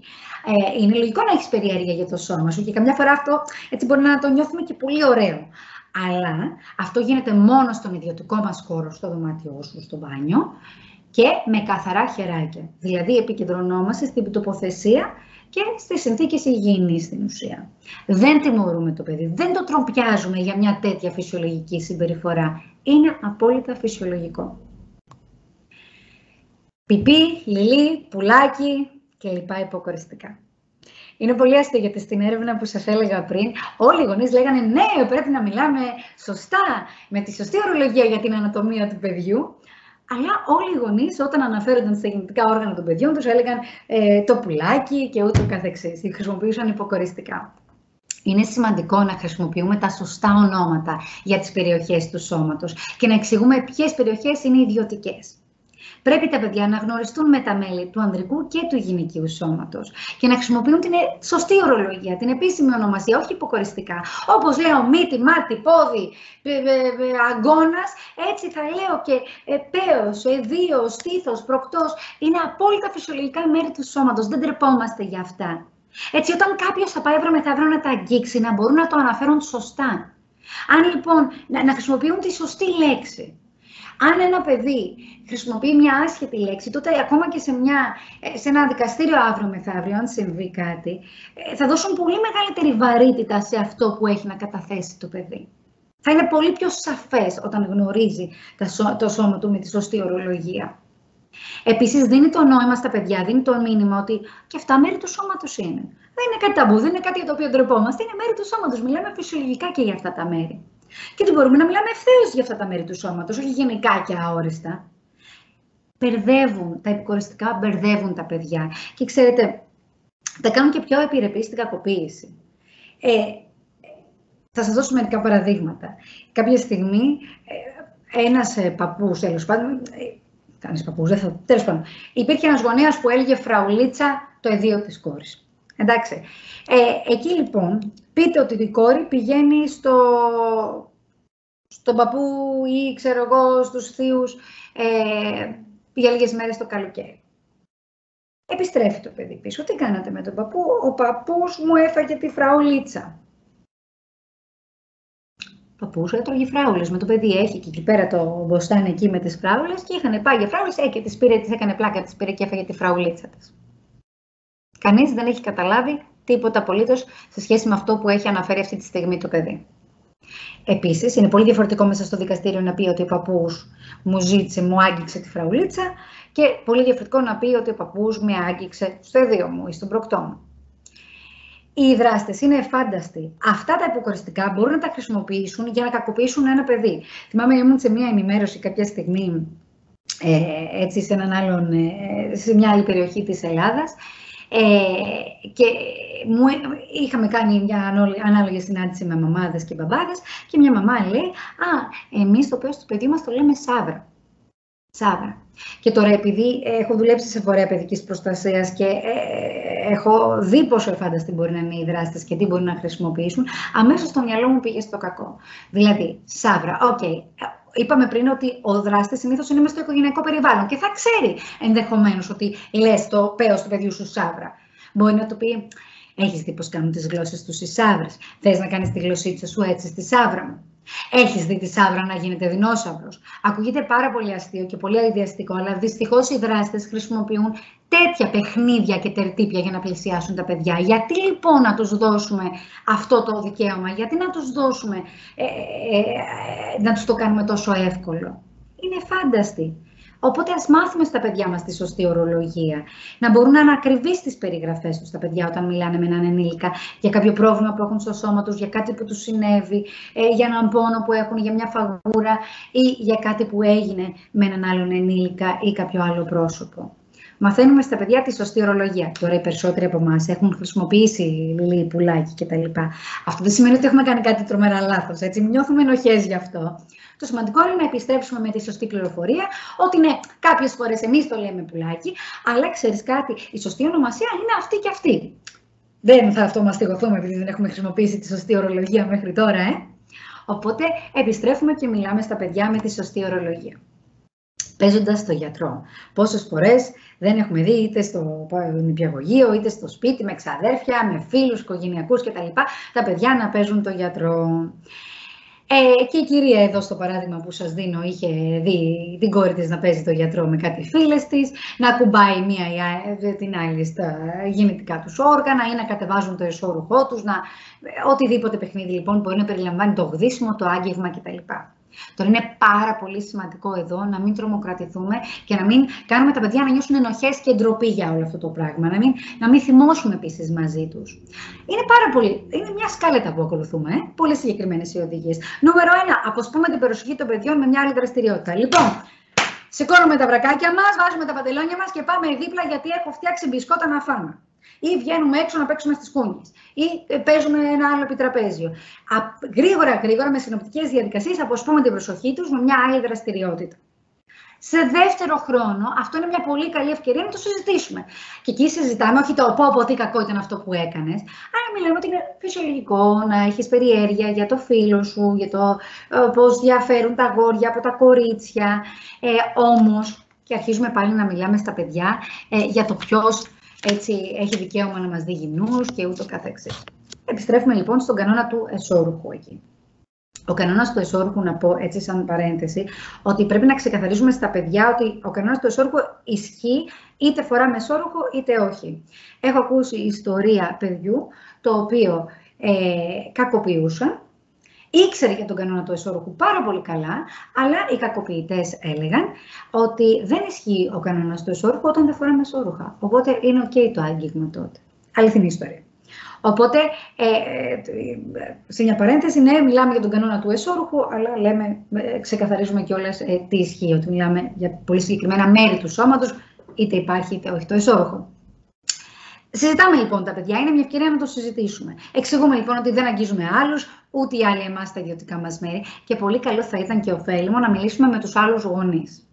Να πάρω τηλέφωνο τη φίλη μου την Ελένη. Ελένη, όταν ο Τάκης έπαιζε με τη Μαρία, μπήκα στο δωμάτιο και τους είδα να έχουν κατεβασμένα τα παντελόνια τους και να αγγίζονται, ξέρω εγώ. Τους απέσπασα την προσοχή, μην ανησυχείς. Απλά εγώ θα μιλήσω στην κόρη μου σχετικά με το ασφαλές άγγιγμα και σκέφτηκα ότι και εσύ θα θέλεις ίσως να μιλήσεις στον Τάκη για το ασφαλές άγγιγμα. Πάντως μην ανησυχείς, όταν ξανάρθουν, τους έχω πει, θα παίζουμε με ανοιχτές τις πόρτες από εδώ και πέρα. Δεν θα ξανακλείσουν την πόρτα την ώρα που θα παίζουν στο δωμάτιο. Οπότε έχω μοιραστεί την πληροφορία με τον γονέα, που είναι σημαντικό να τη γνωρίζει. Τους έχω δώσει έτσι μια κατεύθυνση για το πώς θα ασχοληθώ εγώ με το θέμα και πόσο καλό θα ήταν να ασχοληθούν και εκείνοι και να τα συζητήσουν, ώστε το δικό τους το παιδί να μάθει και αυτό τη σωστή πληροφορία και τι κάνει ή τι δεν κάνει να αγγίζουμε, ώστε όταν επιστρέψει στο παιχνίδι να μην το ξαναζητήσει από το δικό μας το παιδί. Και φυσικά έχουμε δώσει, δεν θα τιμωρηθούν τα παιδιά με το να μην ξαναπαίξουν, έχουμε δώσει στο γονέα, τον έχουμε καθησυχάσει ότι από εδώ και πέρα θα είναι ανοιχτή η πόρτα για να μην υπάρξει ρήξη και στη σχέση των δύο παιδιών. Που είναι σημαντικό. Είχε έρθει κάποια στιγμή για θεραπεία κάποια κοπέλα, μεγαλύτερη σε ηλικία, εκεί 30 κάτι, η οποία είχε τρομερό πρόβλημα γιατί όταν ήταν μικρή έπαιζε το γιατρό με τον ξαδελφό της, μπήκε μέσα η θεία και άρχισε να τους βρίζει. Να τους βρίζει, δεν τρέπεστε, είσαι μία έτσι, μία αλλιώς, με άσχημες κουβέντες. Τα παιδιά ντροπιάστηκαν τόσο πολύ, το κορίτσι ντροπιάστηκε τόσο πολύ και νιώσε τόσο πολύ ότι φταίει και έχει ευθύνη για αυτό που συμβαίνει, που δεν μίλησε ποτέ στη μαμά της και αυτό συνεχίστηκε να την αγγίζει αυτό το παιδί μέχρι και την ηλικία των 18, μέχρι εκεί που άρχισε η ίδια να έχει σεξουαλικές σχέσεις. Μόνο τότε κατάφερε να βάλει το όριο στον ξάδερφο και να μην την ξαναγγίξει. Και μάλιστα είχε τρομερές δυσκολίες και στη μετέπειτα σεξουαλική της ζωή. Είχε ντροπή και ενοχές κάθε φορά που έκανε σεξ με τον εκάστοτε σύντροφό της, ακριβώς επειδή είχαν δημιουργηθεί ενοχές από μία λάθος αντιμετώπιση ενός γονέα όταν βρήκε τα παιδιά να παίζουν το γιατρό. Οπότε πολύ σημαντικό να μην χάσουμε την ψυχραιμία μας και να μην ντροπιάσουμε τα παιδιά. Ερωτήματα όπως από πού έρχονται τα παιδιά. Σίγουρα δεν έρχονται με την ευγενική χορηγία του πελαργού. Αφήστε τη μυθοκλασία έξω από όλο αυτό το πράγμα. Γιατί αν πω ψέμα στο παιδί, διακυβεύω και τη σχέση εμπιστοσύνης με το παιδί. Πέρα από το ότι δεν μαθαίνει σωστά την πληροφορία, διακυβεύω και τη σχέση εμπιστοσύνης που έχω με το παιδί μου, γιατί κάποια στιγμή θα μάθει την αλήθεια, θα πει η μαμά δεν μου λέει την αλήθεια, δεν θα ξανάρθει μετέπειτα για τέτοια πληροφορία σε εμένα. Και χρησιμοποιώ το μαμά. Όντας μαμά, όχι επειδή τα παιδιά θα πάνε απαραίτητα στη μαμά τους να μιλήσουν. Έτσι. Πρέπει να είμαστε λοιπόν ψύχρεμοι όταν θα μας ρωτήσουν κάτι τέτοιο, να είμαστε ευθύς, ειλικρινείς. Δεν αποφεύγουμε εννοείται τα φανταστικά σενάρια και δίνουμε απλές απαντήσεις. Και εξηγούμε τις λεπτομέρειες αποσπασματικά, σε βάθος χρόνου. Δηλαδή, στην αρχή μπορώ να πω ότι μεγαλώνει η κοιλιά μου, γιατί εκεί κάνει χώρο για το μωράκι να μεγαλώσει. Σε επόμενο χρόνο μπορώ να πω ότι όταν το μωράκι έχει μεγαλώσει αρκετά, θα περάσει από μια διαδρομή που υπάρχει στο σώμα της μανούλας και ούτω καθεξής. Πώς μπαίνει το μωρό εκεί? Πάλι ειλικρινείς απαντήσεις σχετικές με τη συνουσία. Δεν μιλάμε όταν υπάρχει πολύ αγάπη ή όταν αγκαλιαζόμαστε ή όταν υπάρχει άγγιγμα ή μόνο η μαμά και ο μπαμπάς ή οτιδήποτε. Μιλάμε για ειλικρινείς πληροφορίες. Δηλαδή, όταν κάποιος θα φιλήσει ή θα αγκαλιάσει το παιδί μας πολύ σφιχτά, θα μείνει έγκυος ή θα κάνουν παιδί? Αυτό είναι πολύ τρομακτική πληροφορία για το παιδί. Με αγκάλιασε ο Κωστάκης. Τι θα κάνω παιδί? Με φίλησε ο παππούς. Τι θα κάνω παιδί? Μα και εγώ σ' αγαπάω, Μανούλα, μπορούμε να κάνουμε παιδί μαζί. Και εγώ αγαπάω την κολλητή μου τη Σμαράγδα, μπορούμε να κάνουμε παιδί μαζί. Όχι, δεν είναι αυτή η σωστή πληροφορία. Μιλάμε λοιπόν για τη συνουσία, ξεκάθαρα. Δίνουμε την πληροφορία. Μπορούμε να ξεκινήσουμε με οάρια, σπερματοζωάρια, αλλά χωρίς να λέμε απαραίτητα αυτές τις λέξεις που δεν τις καταλαβαίνουν τα παιδιά. Θα μιλήσουμε και με τη σαφή ορολογία και τον ορισμό αυτών που θέλουμε, αλλά εντάξει, με απλά λογάκια, λόγια κατανοητά για τα παιδάκια. Και τους ρωτάμε αν έχουν καταλάβει σιγά σιγά. Ρωτάμε τι γνωρίζουν ήδη ενδεχομένως, τι έχουν καταλάβει, πώς το έχουν τα ίδια στο μυαλό τους και χτίζουμε την πληροφορία πάνω σε αυτό. Χρησιμοποιούμε βιβλία. Υπάρχουν βιβλία ανθρώπινης ανατομίας. Ενημερώνουμε λοιπόν το παιδί και χρησιμοποιούμε έτσι διάφορους τρόπους για να το ενημερώσουμε, οι οποίοι τρόποι όμως, όπως ξαναείπα, πρέπει να είναι αναπτυξιακά κατάλληλοι για το παιδί. Δεν είναι ότι θα δείξουμε ένα βιντεάκι συνουσίας στο παιδί, για παράδειγμα, αλλά κάποιες φωτογραφίες για το πώς είναι το πέος, πώς είναι το εδείο, πώς μπαίνουν τα σπερματοζωάρια και ενώνονται με τα οάρια. Αυτά είναι ok πληροφορίες, αλλά με κατάλληλο για την ηλικία τους υλικό. Ρωτήστε τα, επιβεβαιώστε ότι κατανοούν αυτά που τους λέτε και σε δεύτερο χρόνο. Ασυνήθιστες συμπεριφορές είναι να ζητούν από άλλους να εμπλακούν σε συγκεκριμένη σεξουαλική δραστηριότητα, να διεισδύουν αντικείμενα στα γεννητικά τους όργανα ή να μιμούνται σαφέστατα τη σεξουαλική πράξη. Και αυτό μας κάνει εντύπωση. Πώς ξέρει ένα παιδί με τι κινήσεις γίνεται η σεξουαλική πράξη? Είναι αλλιώς να τους πεις για τη συνουσία και διαφορετικό να ξέρει να μιμείται αυτές τις πράξεις που το έχει δει το παιδί. Επίσης, είναι λίγο ανησυχητικό όταν αγγίζει γενετικά όργανα των ζώων, αλλά όχι ιδιαίτερα ανησυχητικό, γιατί υπάρχει και η φυσιολογική περιέργεια των παιδιών. Εκεί που λίγο παραπάνω θορυβούμαστε είναι, βασικά αρκετά θορυβούμαστε, όταν τα παιδιά έχουν διαφορά ηλικίας 4 έτη και πάνω και αγγίζει το ένα το άλλο. Αυτό συνιστά και κακοποίηση. Όταν επιδεικνύουν σεξουαλική συμπεριφορά που οδηγεί σε εξουθένεση ή φυσικό πόνο. Δηλαδή, πριν είπαμε ότι ο αυνανισμός είναι κάτι φυσιολογικό, αλλά αν το παιδί το κάνει συνέχεια σε σημείο που αυτοτραυματίζεται ή εξουθενώνεται, πρέπει να το δούμε λιγάκι. Και όταν επιδεικνύει σεξουαλική συμπεριφορά που περιλαμβάνει διείσδυση, και αυτό είναι λίγο ανησυχητικό. Τώρα, όλα αυτά μπορούν να συμβούν. Δεν χρειάζεται να τρομοκρατηθούμε. Εμείς εκεί που εστιάζουμε είναι όταν εγώ πάω να διακόψω το παιδί από αυτή τη συμπεριφορά, όταν πάω να το αποσπάσω την προσοχή, επιμένει, θυμώνει, χαλάει τον κόσμο. Αν ναι, τότε ανησυχώ λίγο παραπάνω. Αν είναι εύκολο να του πάρω να του αποσπάσω την προσοχή σε κάτι άλλο, εκεί εντάξει, δεν μας ανησυχεί τόσο πολύ. Ωστόσο, πάντα κρατάμε έτσι μια διερευνητική, ας πούμε, στάση απέναντι στο παιδί, σχετικά με το τι συμβαίνει. Σχολική ηλικία δεν θα μπούμε σε λεπτομέρειες, απλά να πω, επειδή πολλές φορές έχουμε έτσι πρώιμη εφηβεία στα παιδιά, ότι καλό θα ήταν να εξηγούμε στα παιδιά σχετικά με τις αλλαγές στο σώμα, σχετικά με την έμεινο-ρίση και ούτω καθεξής, με απλούς τρόπους, πώς αλλάζει το σώμα μου, πώς αλλάζει και το σώμα του άλλου, των αγοριών, των κοριτσιών, για να μην υπάρχει και bullying σχετικά με αυτές τις, έτσι, και εκφοβισμός και κορόιδεμα σχετικά με αυτές τις αλλαγές που προκύπτουν στα παιδιά. Και σε ό,τι αφορά την έμεινο-ρίση, νομίζω ότι είναι κάτι το οποίο πλέον συζητάμε ανοιχτά και στην προσχολική ηλικία, γιατί θα δουν τη μαμά, θα ρωτήσουν τι είναι αυτό και ούτω καθεξής. Μιλάμε για τη συνένεση στα παιδιά. Είναι σημαντικό το παιδί να ξέρει ότι έχει το δικαίωμα να πει όχι, και ας υπάρχει κοινωνική πίεση. Ακόμα και αν η φίλη σου επιμένει να το κάνεις αυτό ή ο φίλος σου, μπορείς να πεις όχι, έχεις δικαίωμα να πεις όχι. Ή να πεις ναι στην αρχή και μετά να αλλάξεις γνώμη, και αυτό έχεις δικαίωμα να το κάνεις. Να τονίσουμε στα παιδιά ότι δεν πιέζουμε τους άλλους, σεβόμαστε το σώμα τους, τον ασφαλή τους χώρο, τον προσωπικό τους χώρο. Και ότι ποτέ μα ποτέ δεν φταίει ένα παιδί ή το θύμα όταν συμβαίνει κάτι κακοποιητικό. Εννοείται ότι χτίζουμε σχέση εμπιστοσύνης με τα παιδιά, γιατί αυτό θα έτσι επιτρέψει και στο παιδί να έχει μια ανοιχτή επικοινωνία μαζί μας σε περίπτωση που κάποιος δεν σεβαστεί τη συνένεσή του. Πάμε λιγάκι να μιλήσουμε σχετικά με τους διαδικτυακούς κινδύνους, γιατί δυστυχώς είναι κάτι που υπάρχει γύρω μας και σε μεγαλύτερα ποσοστά πλέον, γιατί τα παιδιά πλέον μεγαλώνουν σε έναν διαδικτυακό κόσμο. Έναν κόσμο που δεν υπήρχε το μεγαλώναμε εμείς, οπότε μας είναι και εμάς λίγο δύσκολο να το διαχειριστούμε όλο αυτό. Πόσο μάλλον με τον COVID που ήρθε και αναγκαστήκαμε όλοι να εξελιχθούμε πολύ γρήγορα, γιατί ήταν θέμα επιβίωσης. Κλειστήκαμε μέσα, όλα έγιναν τηλεεργασίες, τηλεκπαίδευση, όλα έγιναν έτσι με τη βοήθεια της τεχνολογίας. Οπότε χρειάστηκε πολύ γρήγορα να προσαρμοστούμε και για να διατηρήσουν τα παιδιά μια φυσιολογικότητα έπρεπε να μάθουν να επικοινωνούν και μέσω της τεχνολογίας.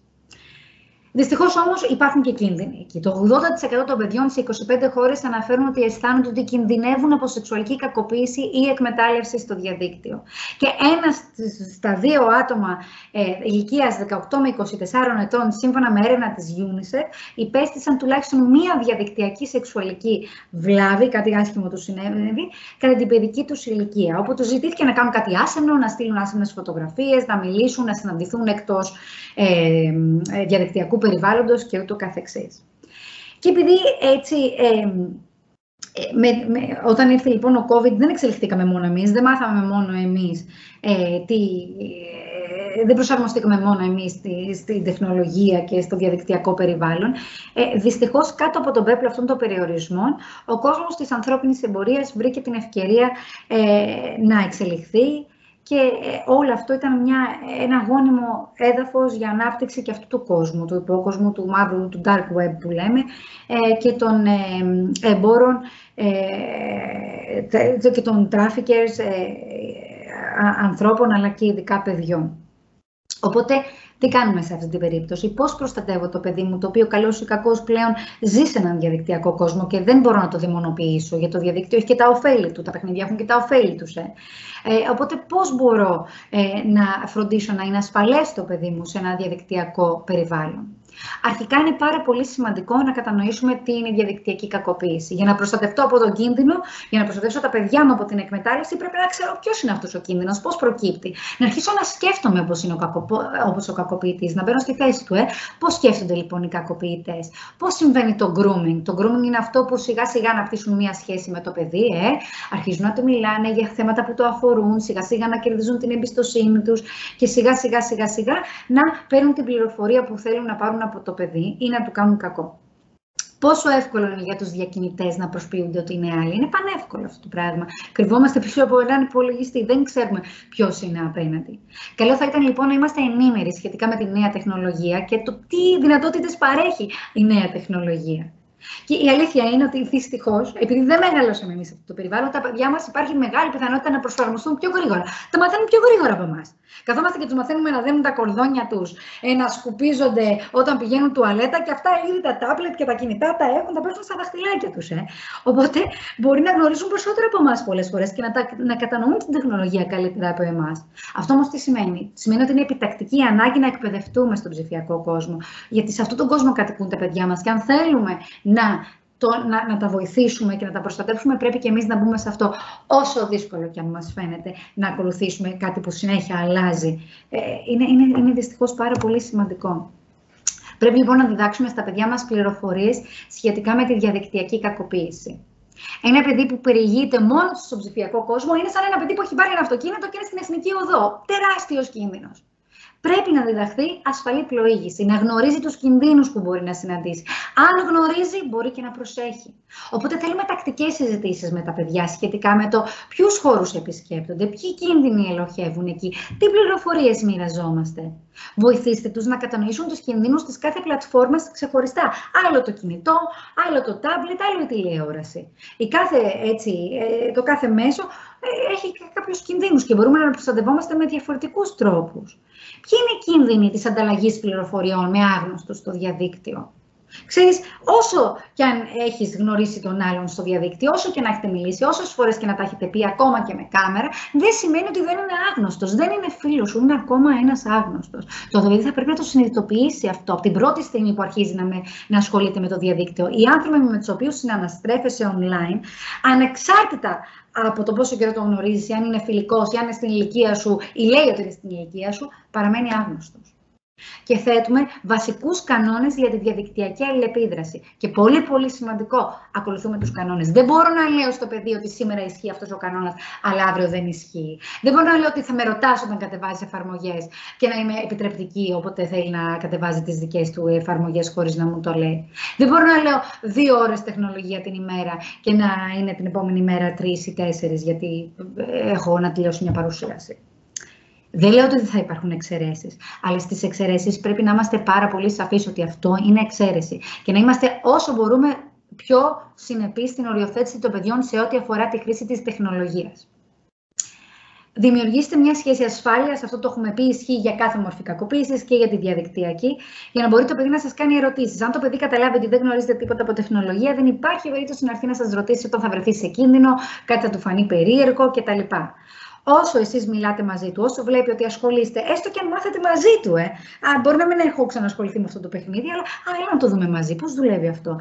Ασχοληθείτε με το παιδί, ενθαρρύνετε το να συζητάει μαζί σας. Δείξτε το ότι ναι, είμαι πρόθυμος να μάθω, να κάτσουμε μαζί, να ασχοληθούμε με όλο αυτό, για να νιώθει και αυτό να σας μιλάει. Να σας μιλάει, να σας ρωτάει και όταν κάτι δεν νιώθει ότι είναι και πολύ σωστό, να έρχεται και να το μοιράζεται μαζί σας. Πάμε λιγάκι να δούμε τις συσκευές έτσι ξεχωριστά. Τηλέφωνα. Αρχικά, οι έρευνες έχουν δείξει ότι κατά μέσο όρο τα παιδιά ξεκινούν να χρησιμοποιούν τα τηλέφωνα εκεί γύρω στα 10 έτη. Και ξέρετε, είναι ένα πολύ ασφαλές μέσο. Το παιδί ξέρω που βρίσκεται ανά πάσα ώρα και στιγμή.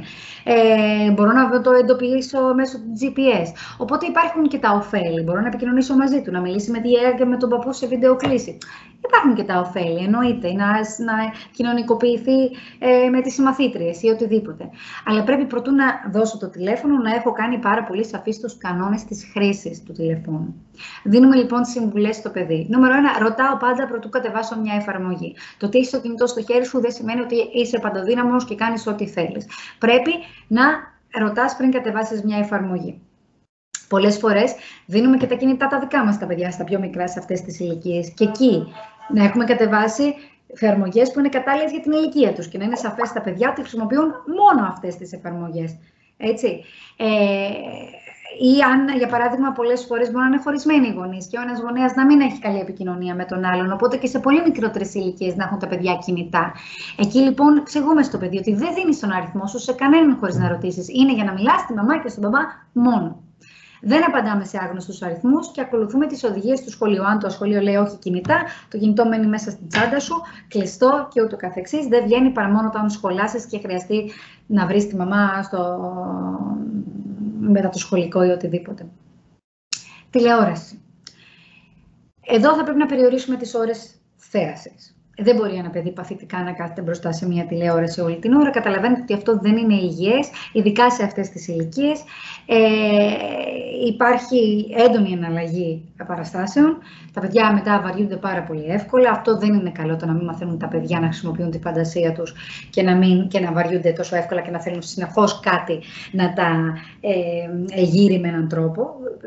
Αν συνεχώς ζητάω το χάι και κάτι να μου λύσει τη βαρεμάρα μου εκείνη τη στιγμή, καταλαβαίνετε πόσο κίνδυνο είναι αυτό μεγαλώνοντας και τι άλλους εθισμούς μπορεί να δημιουργήσει.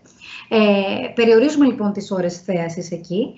Δεν υπάρχει συγκεκριμένη ώρα, να σας πω 1-2 ώρες. Αυτό όμως πρέπει να κάνετε, να πείτε στο παιδί ότι αυτές είναι οι ώρες της τεχνολογίας και να είστε έτσι σαφείς σε αυτό και να συνεπείς σε αυτό. Και δεν βλέπω οτιδήποτε. Δηλαδή, πρέπει να μιλήσω για το περιεχόμενο που βλέπει το παιδί.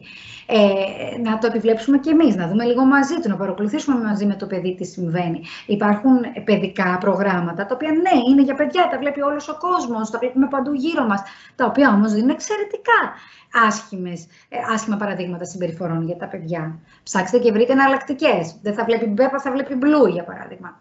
Και πάλι δεν θέλω να κάνω διαφήμιση στο ένα ή στο άλλο, αλλά νομίζω ότι θα πρέπει να έχουμε, να αναβλέπουμε τι παρακολουθούν και ακόμα αν κάτι τους αρέσει πάρα πολύ και θέλουν με το ζόρι να το παρακολουθήσουν, να κάνουμε μια συζήτηση. Γιατί δεν είναι σωστό να λέμε τον μπαμπά μας χαζούλη ή τον αδερφό μας, ξέρω εγώ, να τον κοροϊδεύουμε μπροστά στα άλλα παιδάκια ή οτιδήποτε. Δηλαδή μιλάμε για το περιεχόμενο, το αναλύουμε και το συζητάμε. Επιβλέπουμε τι παρακολουθούν τα παιδιά μας, συζητάμε σχετικά με το περιεχόμενο και παρακολουθούμε μαζί με το παιδί τι βλέπει. Τώρα, πολλές φορές θα κάνουμε μια εποπτεία του τι βλέπει το παιδί, είτε στο tablet είτε στην τηλεόραση και νομίζουμε ότι είναι ok και ότι φαίνεται παιδικό, γιατί είναι στο παιδικό YouTube, ξέρω εγώ. Θέλω να σας πω ότι πρόσφατα είχα ένα παράδειγμα. Έτσι, η κόρη του συντρόφου μου είναι 9 ετών, η κόρη μου είναι 6,5.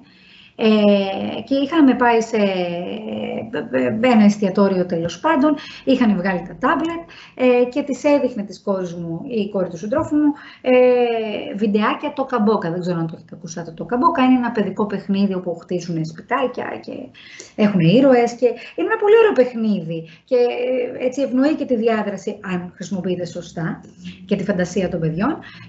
Αλλά εδώ υπήρχαν κάποια έτοιμα βιντεάκια στο YouTube λοιπόν από άλλους παίκτες που έπαιζαν, τέλος πάντων βιντεάκια το καμπόκα. Το οποίο εμείς το βλέπουμε, ξέρουμε ακριβώς ποια είναι η εφαρμογή, έχουμε παίξει με τα παιδιά και το βλέπουμε σαν κάτι πολύ safe, κάτι πολύ ασφαλές. Και βλέπω ξαφνικά, τυχαία το είδε το μάτι μου, βλέπω ξαφνικά ο ένας ήρωας να έχει χ στα μάτια του, να κρατάει ένα σπαθί, ένα τέλος πάντων σουγιά, τι ήταν αυτό, και να εκφοβίζει μια κοπέλα, να πηγαίνει να την εκφοβίζει με ένα σουγιά. Στο καμπόκα τώρα, που εγώ το θεωρώ απόλυτα ασφαλές. Και έχω μένει και λέω, τι είναι αυτό που βλέπετε, τι συμβαίνει εκεί. Α, ναι, λέει, είναι το καμπόκα, δεν είναι τίποτα. Θα πάει να της κάνει κακό αυτινής και αυτή μετά θα έρθει ο άλλος να τη σώσει και θα της προσφέρει λουλούδια. Και έχω μείνει, τι σενάριο είναι αυτό, τι μαθαίνουν τα παιδιά. Οπότε πολλές φορές βλέπουμε κάτι παιδικό, κάτι που εμπιστευόμαστε, κάτι που θεωρούμε ασφαλές, να το έχει πάρει κάποιος άλλος και να το έχει χρησιμοποιήσει για να περάσει λάθος μηνύματα στα παιδιά μας. Οπότε έχετε το νου σας, πρέπει να έχουμε τρομερή εποπτεία στο τι βλέπουν τα παιδιά, γιατί κάτω από το πέπλο του Mickey Mouse και του παιδικού και οτιδήποτε μπορεί να κρύβονται πολύ επικίνδυνα μηνύματα για τα παιδιά και επικίνδυνα παιχνίδια για τα παιδιά. Παιχνίδια λοιπόν, διαδικτυακά παιχνίδια, κονσόλες. Συζητάμε σχετικά με τα παιχνίδια που επιλέγουν να παίξουν. Γιατί θέλεις να παίξεις αυτό, πρέπει πάντα να ζητούν άδεια για να τα κατεβάσουν. Υπάρχουν και πολύ ωραία παιχνίδια που έτσι βοηθούν τα παιδιά να επιλύουν δυσκολίες, μαθαίνουν έτσι έναν υγιή ανταγωνισμό, να θέτουν στόχους και να τους ακολουθούν. Όμως είναι σημαντικό να προσέχουμε τι κατεβάζουμε. Ό,τι προφίλ δημιουργήσει το παιδί στο διαδικτυακό παιχνίδι θα πρέπει να μην περιέχει καμία προσωπική πληροφορία και να είναι ιδιωτικό προφίλ. Δεν βάζουμε καν το όνομα του παιδιού. Ας χρησιμοποιήσουν ένα άλλο username, δεν πειράζει. Όνομα, ηλικία, οποιαδήποτε προσωπική πληροφορία δεν τη βάζουμε ποτέ σε αυτά τα παιχνίδια και στις κονσόλες μας. Καλό θα ήταν να παίζουν σε έναν κοινό χώρο. Δηλαδή, αν θες να παίξεις στο σαλόνι του σπιτιού. Ο υπολογιστής να είναι εκεί, το PlayStation να είναι εκεί, το tablet να είναι εκεί, δίπλα μας. Έτσι, να μπορούμε να τα επιβλέπουμε καλύτερα και να μην συμβαίνει κάτι άλλο πίσω από κλειστές πόρτες. Επίσης, τηρούμε το ηλικιακό όριο του κάθε παιχνιδιού. Αν το τάδε παιχνίδι λέει από 11 και πάνω, δεν θα το δώσουμε στο 6χρονο, στο 5χρονο παιχνίδι και ας το έχει το άλλο το παιδάκι, του κουμπάρου μας αυτό. Εξηγούμε ότι ξέρεις κάτι, ο κάθε γονέας μεγαλώνει το παιδί του διαφορετικά. Εγώ κάνω ό,τι περνάει από το χέρι μου για να είσαι ασφαλής και θέλω να τηρώ τους κανόνες. Αν λέει από 11 και πάνω, από 11 και πάνω. Όταν πας 11, πολύ ευχαρίστως να το συζητήσουμε, να το ξανακατεβάσουμε. Είμαστε οριοθετημένοι σε όλα αυτά τα πράγματα. Θεσπίζουμε λοιπόν κανόνες πρωτού δώσουμε στο παιδί τη συσκευή. Καλό να τους αναβάσουμε και κάπου τους κανόνες. Μπορούμε να τους φτιάξουμε μαζί με τους κανόνες, να τους γράψουμε σε ένα ωραίο τετράδιο ή σε ένα χαρτί και να το διακοσμήσουμε με γκλίτερ, με οτιδήποτε και να το βάλουμε σε κοινή θέα. Να υπενθυμίζουμε συχνά στα παιδιά τους κανόνες. Κατεβάστε προγράμματα γονικού ελέγχου. Βάλτε τις συσκευές σε κοινό χώρο. Έτσι, με το γονικό έλεγχο είναι πολύ σημαντικός και μπορούμε να κάνουμε πολλά πράγματα με το γονικό έλεγχο. Να περιορίσουμε τη χρήση, να δούμε πόσο χρησιμοποιούν τα παιδιά μας την τεχνολογία, να εντοπίζουμε την τοποθεσία των παιδιών, να παρακολουθούμε τα μηνύματα και τα τηλεφωνά τους, να κλείνουμε τις εφαρμογές που δεν χρειάζονται. Έτσι, οπότε είναι σημαντικό να έχουμε γονικό έλεγχο, να βλέπουμε τι κατεβάζουν. Βάζουμε όρια στο παιδί για το πότε μπορεί και πού μπορεί να χρησιμοποιεί τη συσκευή, για πόση ώρα κάθε μέρα.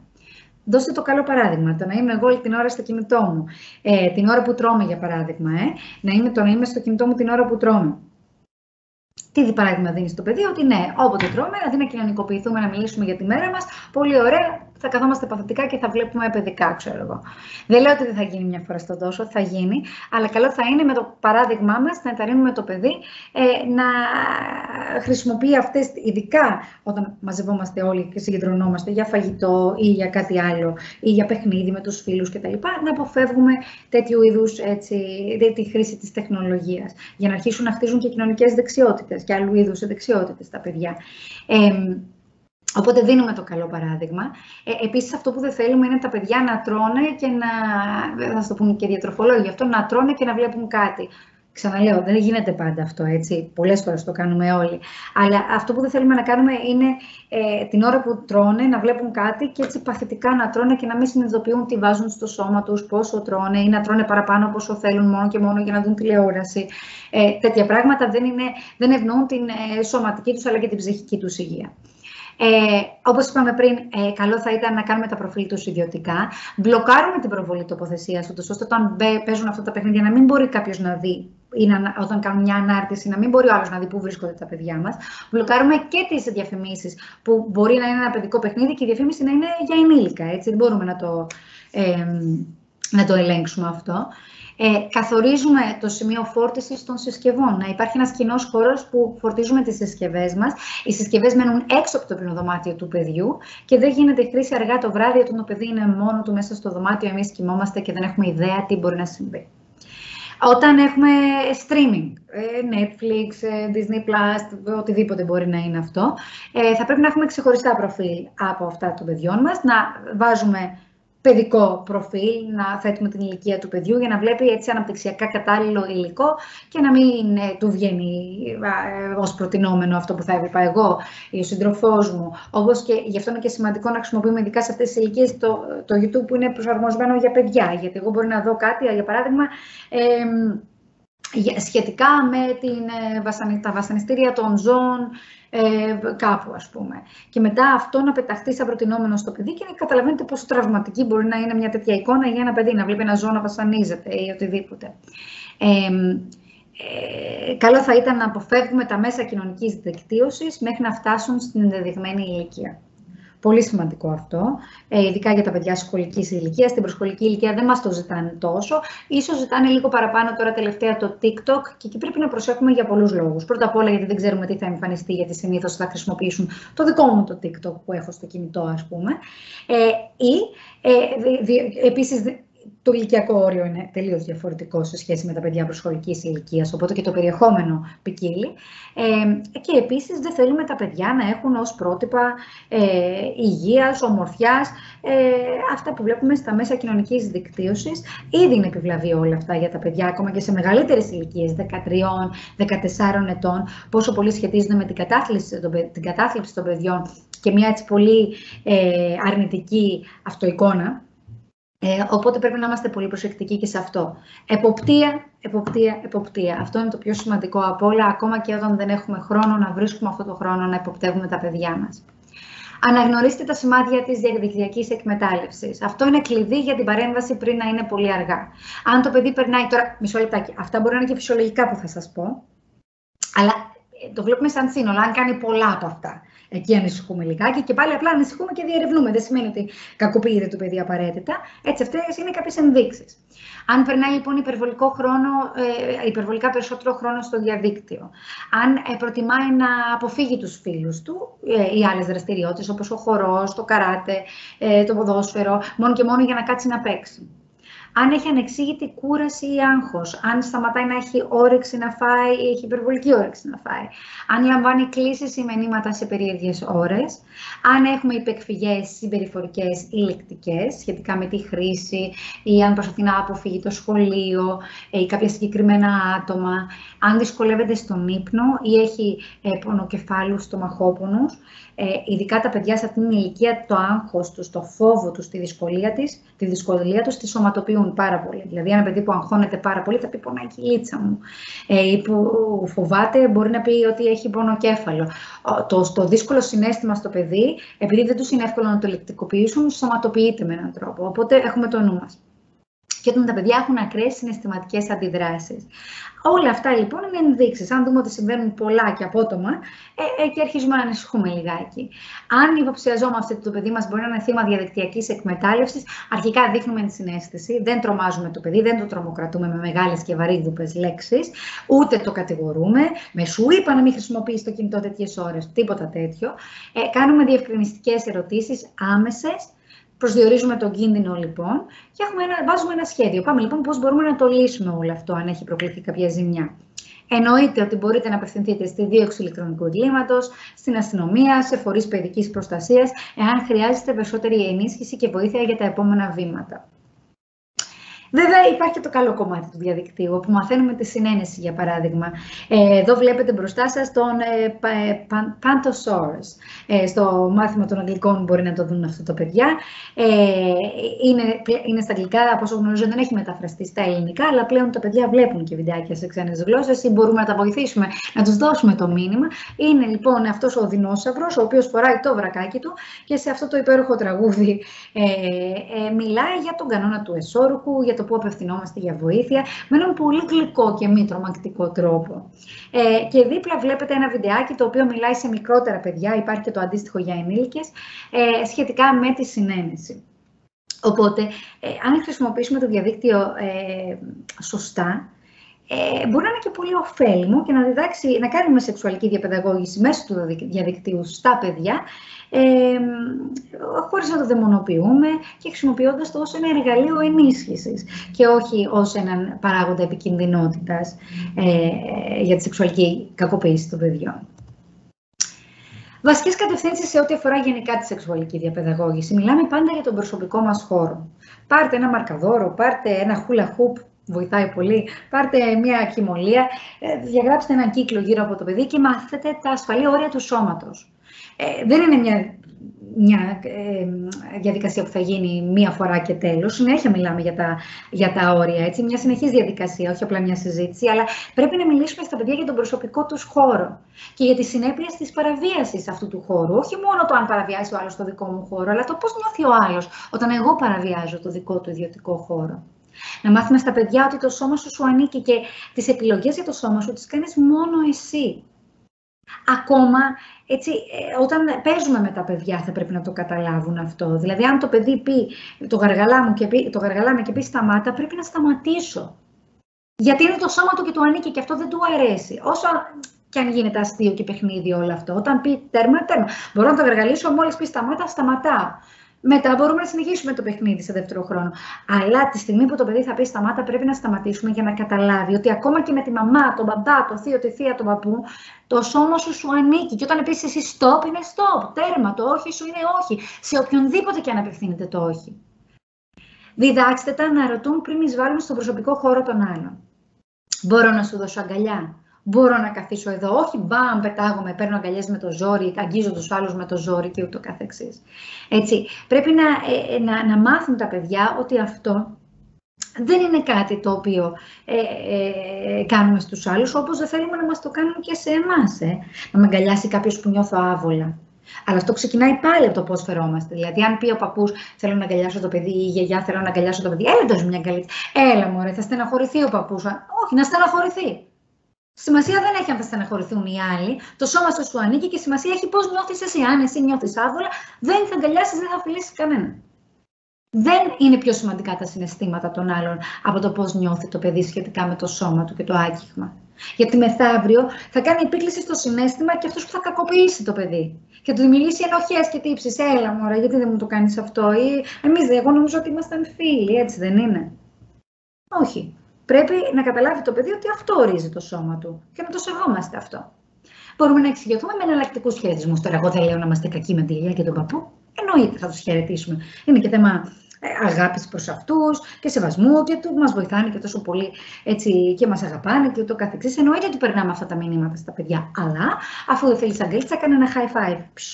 Κάνε ένα δικό σου χαιρετισμό με τη γιαγιά ή με τον παππού ή με οποιονδήποτε άλλο. Οπότε είναι σημαντικό να τα διδάξουμε αυτά τα πράγματα στα παιδιά. Κανένας δεν έχει δικαίωμα να σε αγγίξει με τρόπο μυστικό ή με τρόπο που σε κάνει να νιώθεις άβολα. Μιλάμε λοιπόν για τα μυστικά. Υπάρχουν καλά μυστικά και κακά μυστικά. Δεν υπάρχουν μυστικά για το σώμα μας. Οποιοςδήποτε σου ζητήσει να κρατήσει ένα μυστικό για το σώμα σου, καλό θα ήταν να το πεις στη μαμά, στον μπαμπά ή στον ενήλικα που εμπιστεύεσαι, όποιος και να είναι αυτό. Δεν υπάρχουν μυστικά για το σώμα ποτέ. Ένα μυστικό είναι κάτι που μας κάνει να νιώθουμε όμορφα. Μία έκπληξη σε ένα πάρτι, κάτι που μπορεί να μοιραστεί μια φίλη μας μαζί μας ή ένας φίλος μας. Όταν όμως κάποιος κινδυνεύει ή δεν αισθάνεται όμορφα ή αγχώνεται ή φοβάται ή μας εκβιάζει ή δεν μπορεί να κοιμηθούμε τα βράδια από αυτό το μυστικό ή νιώθουμε τόσο πολύ την ανάγκη να το μοιραστούμε, αυτό δεν είναι μυστικό. Αυτό θα πρέπει να το μοιραστούμε με κάποιον ενήλικα που εμπιστευόμαστε. Μιλάμε λοιπόν για το καλό, το κακό μυστικό. Μιλάμε για το κάρφωμα. Είσαι καρφί. Άλλο καρφώνω και άλλο βοηθάω. Όταν κάποιος κινδυνεύει σωματικά ή ψυχικά, δεν είναι κάρφωμα, είναι βοήθεια. Υπάρχει διαφορά λοιπόν. Μιλάμε για το καλό και το κακό δώρο. Το κακό δώρο είναι αυτό στο οποίο μας ζητούν κάτι σαν αντάλλαγμα. Όχι, το δώρο είναι κάτι το οποίο μας προσφέρει ο άλλος από την αγάπη του και από το ενδιαφέρον του για μας για να μας κάνει χαρούμενους. Δεν έχει ανταλλακτική αξία και ξεκινάει και αυτό από εμάς. Άμα κάνεις τα μαθήματά σου, θα σου πάρω δώρο αυτό. Αν πάρεις καλούς βαθμούς, θα σου πάρω το PlayStation. Άμα φας όλο σου το φαΐ, θα δεις και τηλεόραση, οτιδήποτε μπορεί να είναι αυτό. Δεν ανταλλάζουμε πράγματα. Δηλαδή, δεν δίνουμε δώρα ως ανταλλαγή κάποιας συμπεριφοράς. Έτσι. Άλλο αυτό που θέλουμε να κάνει το παιδί, το συζητάμε, μιλάμε για λογικές συνέπειες, ότι αν διαβάσεις, θα έχεις περισσότερο χρόνο να παίξεις μετά. Είναι η λογική συνέπεια. Αν διαβάσω νωρίς και κάτσω και κάνω τα μαθήματά μου, η λογική συνέπεια είναι να έχω περισσότερο χρόνο να παίξω. Όχι αν διαβάσω, θα σου πάρω παιχνίδι. Εντάξει, είναι μικρές οι διαφορές, αλλά πολύ σημαντικές. Γιατί πολλές φορές υπάρχει δωροδοκία στην σεξουαλική κακοποίηση, οπότε πρέπει να είμαστε εξαιρετικά προσεκτικοί σε αυτό. Και επίσης, όταν τα παιδιά έρχονται με δώρα περίεργα ή με ποσά χρηματικά που δεν ξέρουμε από πού έχουν έρθει, πάλι και εκεί ρωτάμε πώς βρέθηκε αυτό στα χέρια του παιδιού, τι γίνεται, τι συμβαίνει, ποιος του το έδωσε, γιατί. Κάντε και σενάρια με τα παιδιά. Πολλές φορές βοηθάει πάρα πολύ να κάνουμε κάποια σενάρια με τα παιδιά. Αν έρθει κάποιος και σου πει, ξέρω εγώ, να του πεις που μένεις, θα το πεις? Όχι, πολύ ωραία.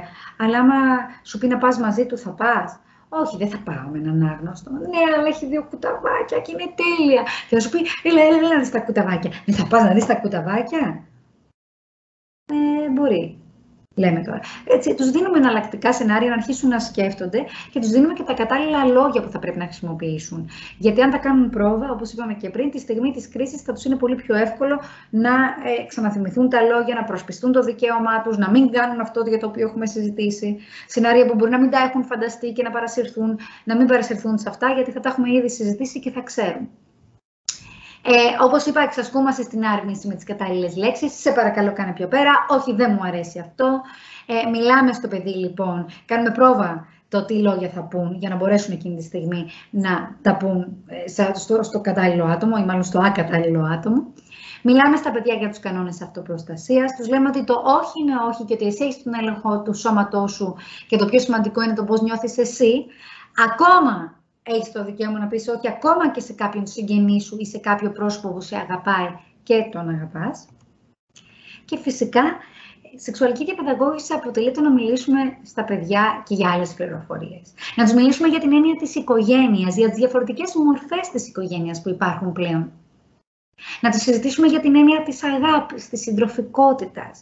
Και αυτό είναι πολύ σημαντικό να το βλέπουν και μέσα από το βίωμα. Γιατί, ωραία, θεωρητικά μπορώ να λέω ότι θέλω στο παιδί, αλλά το παιδί θα αναπαράγει το βίωμα. Δεν είναι τυχαίο ότι οι άνθρωποι οι οποίοι έχουν, για παράδειγμα, έναν κακοποιητικό πατέρα απέναντι στη μαμά τους, αργότερα μπαίνουν σε σχέσεις με άτομα τα οποία είναι κακοποιητικά τους. Είναι οικείο. Το οικείο συναίσθημα είναι αυτό που θα αναπαράγει το παιδί και το βίωμά του.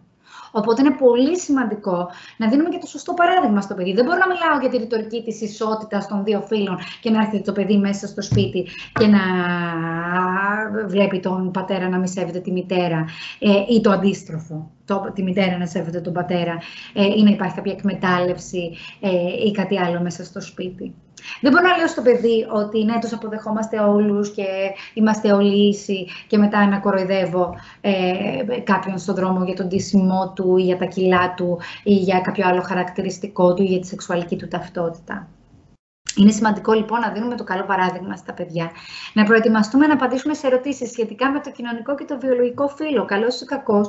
Γίνεται πολύ μεγάλη συζήτηση γι' αυτό και δεν θα σας πω σε καμία περίπτωση τι να πείτε στα παιδιά σας. Αυτό εξαρτάται από τις δικές σας αρχές και αξίες. Αλλά είναι σημαντικό να γνωρίζουμε τα facts. Δηλαδή τα δεδομένα. Τι υπάρχει. Μπορεί το παιδί μου να με ρωτήσει, για παράδειγμα, μπορούν δύο μαμάδες, ξέρω εγώ, να κάνουν παιδί. Όχι, δεν μπορούν δύο μαμάδες να κάνουν παιδί. Χρειάζεται ένας άντρας και μια γυναίκα για να κάνουν παιδί. Μπορούν όμως, βλέπουμε πολλές φορές, δύο μαμάδες να μεγαλώνουν ένα παιδί ή να έχουν υιοθετήσει ένα παιδί. Παράδειγμα λέω τώρα, δεν θα κάτσω να ασχοληθώ καθόλου με το κομμάτι της υιοθεσίας και το τι γίνεται αυτή τη στιγμή στην Ελλάδα. Απλά αυτό που θα δει το παιδί, καλό είναι να το γνωρίζει. Ότι κάποιοι άνθρωποι, ή ξέρω εγώ, μπορούν να παντρευτεί άντρας με άντρα. Κοίταξε. Στην παρούσα φάση μπορεί να μην μπορούν να κάνουν ένα θρησκευτικό γάμο ή να κάνουν ένα παιδί, αλλά μπορούν να κάνουν ένα σύμφωνο συμβίωσης, ξέρω εγώ. Και πάλι μιλάμε για αυτή η ισχύ στη χώρα μας ή γενικά στον κόσμο, έτσι τι συμβαίνει. Γιατί το παιδί δεν ζει μόνο στην Ελλάδα, επειδή έχει πρόσβαση στο διαδίκτυο, θα δει πολλά πράγματα και διάφορα πράγματα και πρέπει να είναι έτοιμο να αντιμετωπίσει αυτά τα πράγματα. Θα μιλήσουμε βεβαίως για τα πολύ λογικά και φυσιολογικά πράγματα, πώς γίνεται ένα παιδί, ότι χρειάζεται ποια φύλλα χρειάζονται, πώς γίνεται όλο αυτό, αλλά πρέπει να είναι έτοιμο γιατί θα δει και άλλα πράγματα στη ζωή του. Και δεν μπορεί να πέσει από τα σύννεφα ή να του δώσουν λάθος πληροφορία κάποιοι ή να είναι το παιδί που δεν γνωρίζει ή που δεν αποδέχεται τη διαφορετικότητα ενός άλλου παιδιού μέσα στο σχολείο. Πρέπει λοιπόν να του δώσουμε έτσι μηνύματα για να μπορέσει και εκείνο να ενταχθεί στην κοινωνία του σχολείου του, στην κοινότητα του σχολείου του αύριο μεθαύριο, χωρίς να περιθωριοποιείται, χωρίς να νιώθει ντροπή για αυτό που είναι, χωρίς να ασκεί εκφοβισμό σε άλλους που είναι διαφορετικοί. Αφήστε εκπαιδευτικό υλικό σε σημείο προσβάσιμο για το παιδί, είναι πολύ αστείο, αλλά αν αφήσουμε ένα μικρό βιβλίο σχετικά με το σώμα ή άλλες πληροφορίες στα παιδιά, κάπως ακόμα και αν μας πούνε «Έλα ρε μαμά τώρα, έλα ρε παπά, τι βλακίες είναι αυτές που μου λες», κάποια στιγμή θα το πάρουν, θα το ξεφυλίσουν, θα το ανοίξουν, θα ψάξουν την πληροφορία αυτά. Και φυσικά ανανεώνουμε το υλικό ανάλογα με το στάδιο στο οποίο βρίσκεται το κάθε παιδί. Είναι πάρα πολύ σημαντικό να έχουμε μια κοινή γραμμή και οι γονείς μεταξύ μας και οι φροντιστές του σχολείου. και τα υπόλοιπα άτομα τα οποία εμπλέκονται στη φροντίδα του παιδιού. Ξέρω ότι δεν είναι πάντα εύκολο αυτό, το γνωρίζω. Αλλά όσο το δυνατόν γίνεται να κάνουμε αυτή τη συζήτηση με τους υπόλοιπους ενήλικες και με το σχολείο του παιδιού, ούτως ώστε να υπάρχει ευθυγραμμισμένη πληροφορία που συναντά το παιδί και να χτίζονται σχέσεις εμπιστοσύνης. Αν άλλα λέω εγώ στο παιδί και άλλα λέει ο μπαμπάς του στο παιδί, τότε το παιδί δεν θα εμπιστεύεται κανένας από τους δύο. Δεν θα εμπιστεύεται κανέναν από τους δύο. Και ξέρετε, θα εμπιστευτεί τον τρίτο. Τον τρίτο, τον θείο, τον άσχετο, που θα πάει κάποιον, ξέρω εγώ, την κυρία στο δρόμο ή στο περίπτερο, που θα του πει, δεν στα λένε σωστά, αφού βλέπεις ότι δεν στα λένε σωστά, έλα να στα πω εγώ που τα ξέρω, να σου πω εγώ να σου απαντήσω τις ερωτήσεις σου. Και αυτό είναι γόνιμο έδαφος για κακοποίηση. Όταν δεν συνάδει, λοιπόν, όταν συγχέεται η πληροφορία, όταν υπάρχει αντιφατική πληροφόρηση του παιδιού, αυτό αποτελεί γόνιμο έδαφος για κακοποίηση. Γι' αυτό είναι πάρα πολύ σημαντικό να έχουμε μια κοινή γραμμή και με το σχολείο.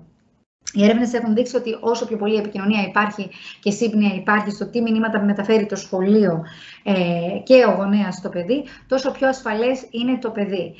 Τόσο πιο εύκολα αντιμετωπίζονται ζητήματα, είτε είναι σεξουαλικού περιεχομένου είτε άλλου περιεχομένου, γιατί εκεί υπάρχει μία ενότητα. Και όταν υπάρχει ενότητα, υπάρχει προστασία. Το παιδί δεν είναι πάντα στο σπίτι για να έρθει στο γονέα. Πρέπει να μάθει να εμπιστεύεται και τη δασκάλα, το δάσκαλο. Οπότε πρέπει να λέμε τα ίδια πράγματα στο παιδί. Δεν μπορεί να απαξιώνω αυτό που λέει ο δάσκαλος, ούτε να απαξιώνω αυτό που λέει ο γονέας. Είναι σημαντικό να γίνει μια συζήτηση και να υπάρχει σύμπνοια και μια ευθυγράμμιση της πληροφορίας που περνάει στο παιδί μας. Θα έχουμε έτσι τη δυνατότητα να συνομιλήσουμε και λίγο παραπάνω. Αυτά είναι έτσι κάποια στοιχεία μου σε περίπτωση που έχετε κάποιο ερώτημα, χρειαστείτε κάτι. Αυτές έτσι για αρχή πληροφορίες. Ξέρω ότι ήταν πολλές, μπορεί να ήταν λίγο καταιγιστικό όλο αυτό, αλλά είμαι εδώ για να συζητήσουμε, να μου πείτε τις ερωτήσεις σας, αν διαφωνείτε, συμφωνείτε κάπου, έτσι, οτιδήποτε θέλετε να μοιραστείτε μαζί μας. Είμαστε εδώ για να το συζητήσουμε.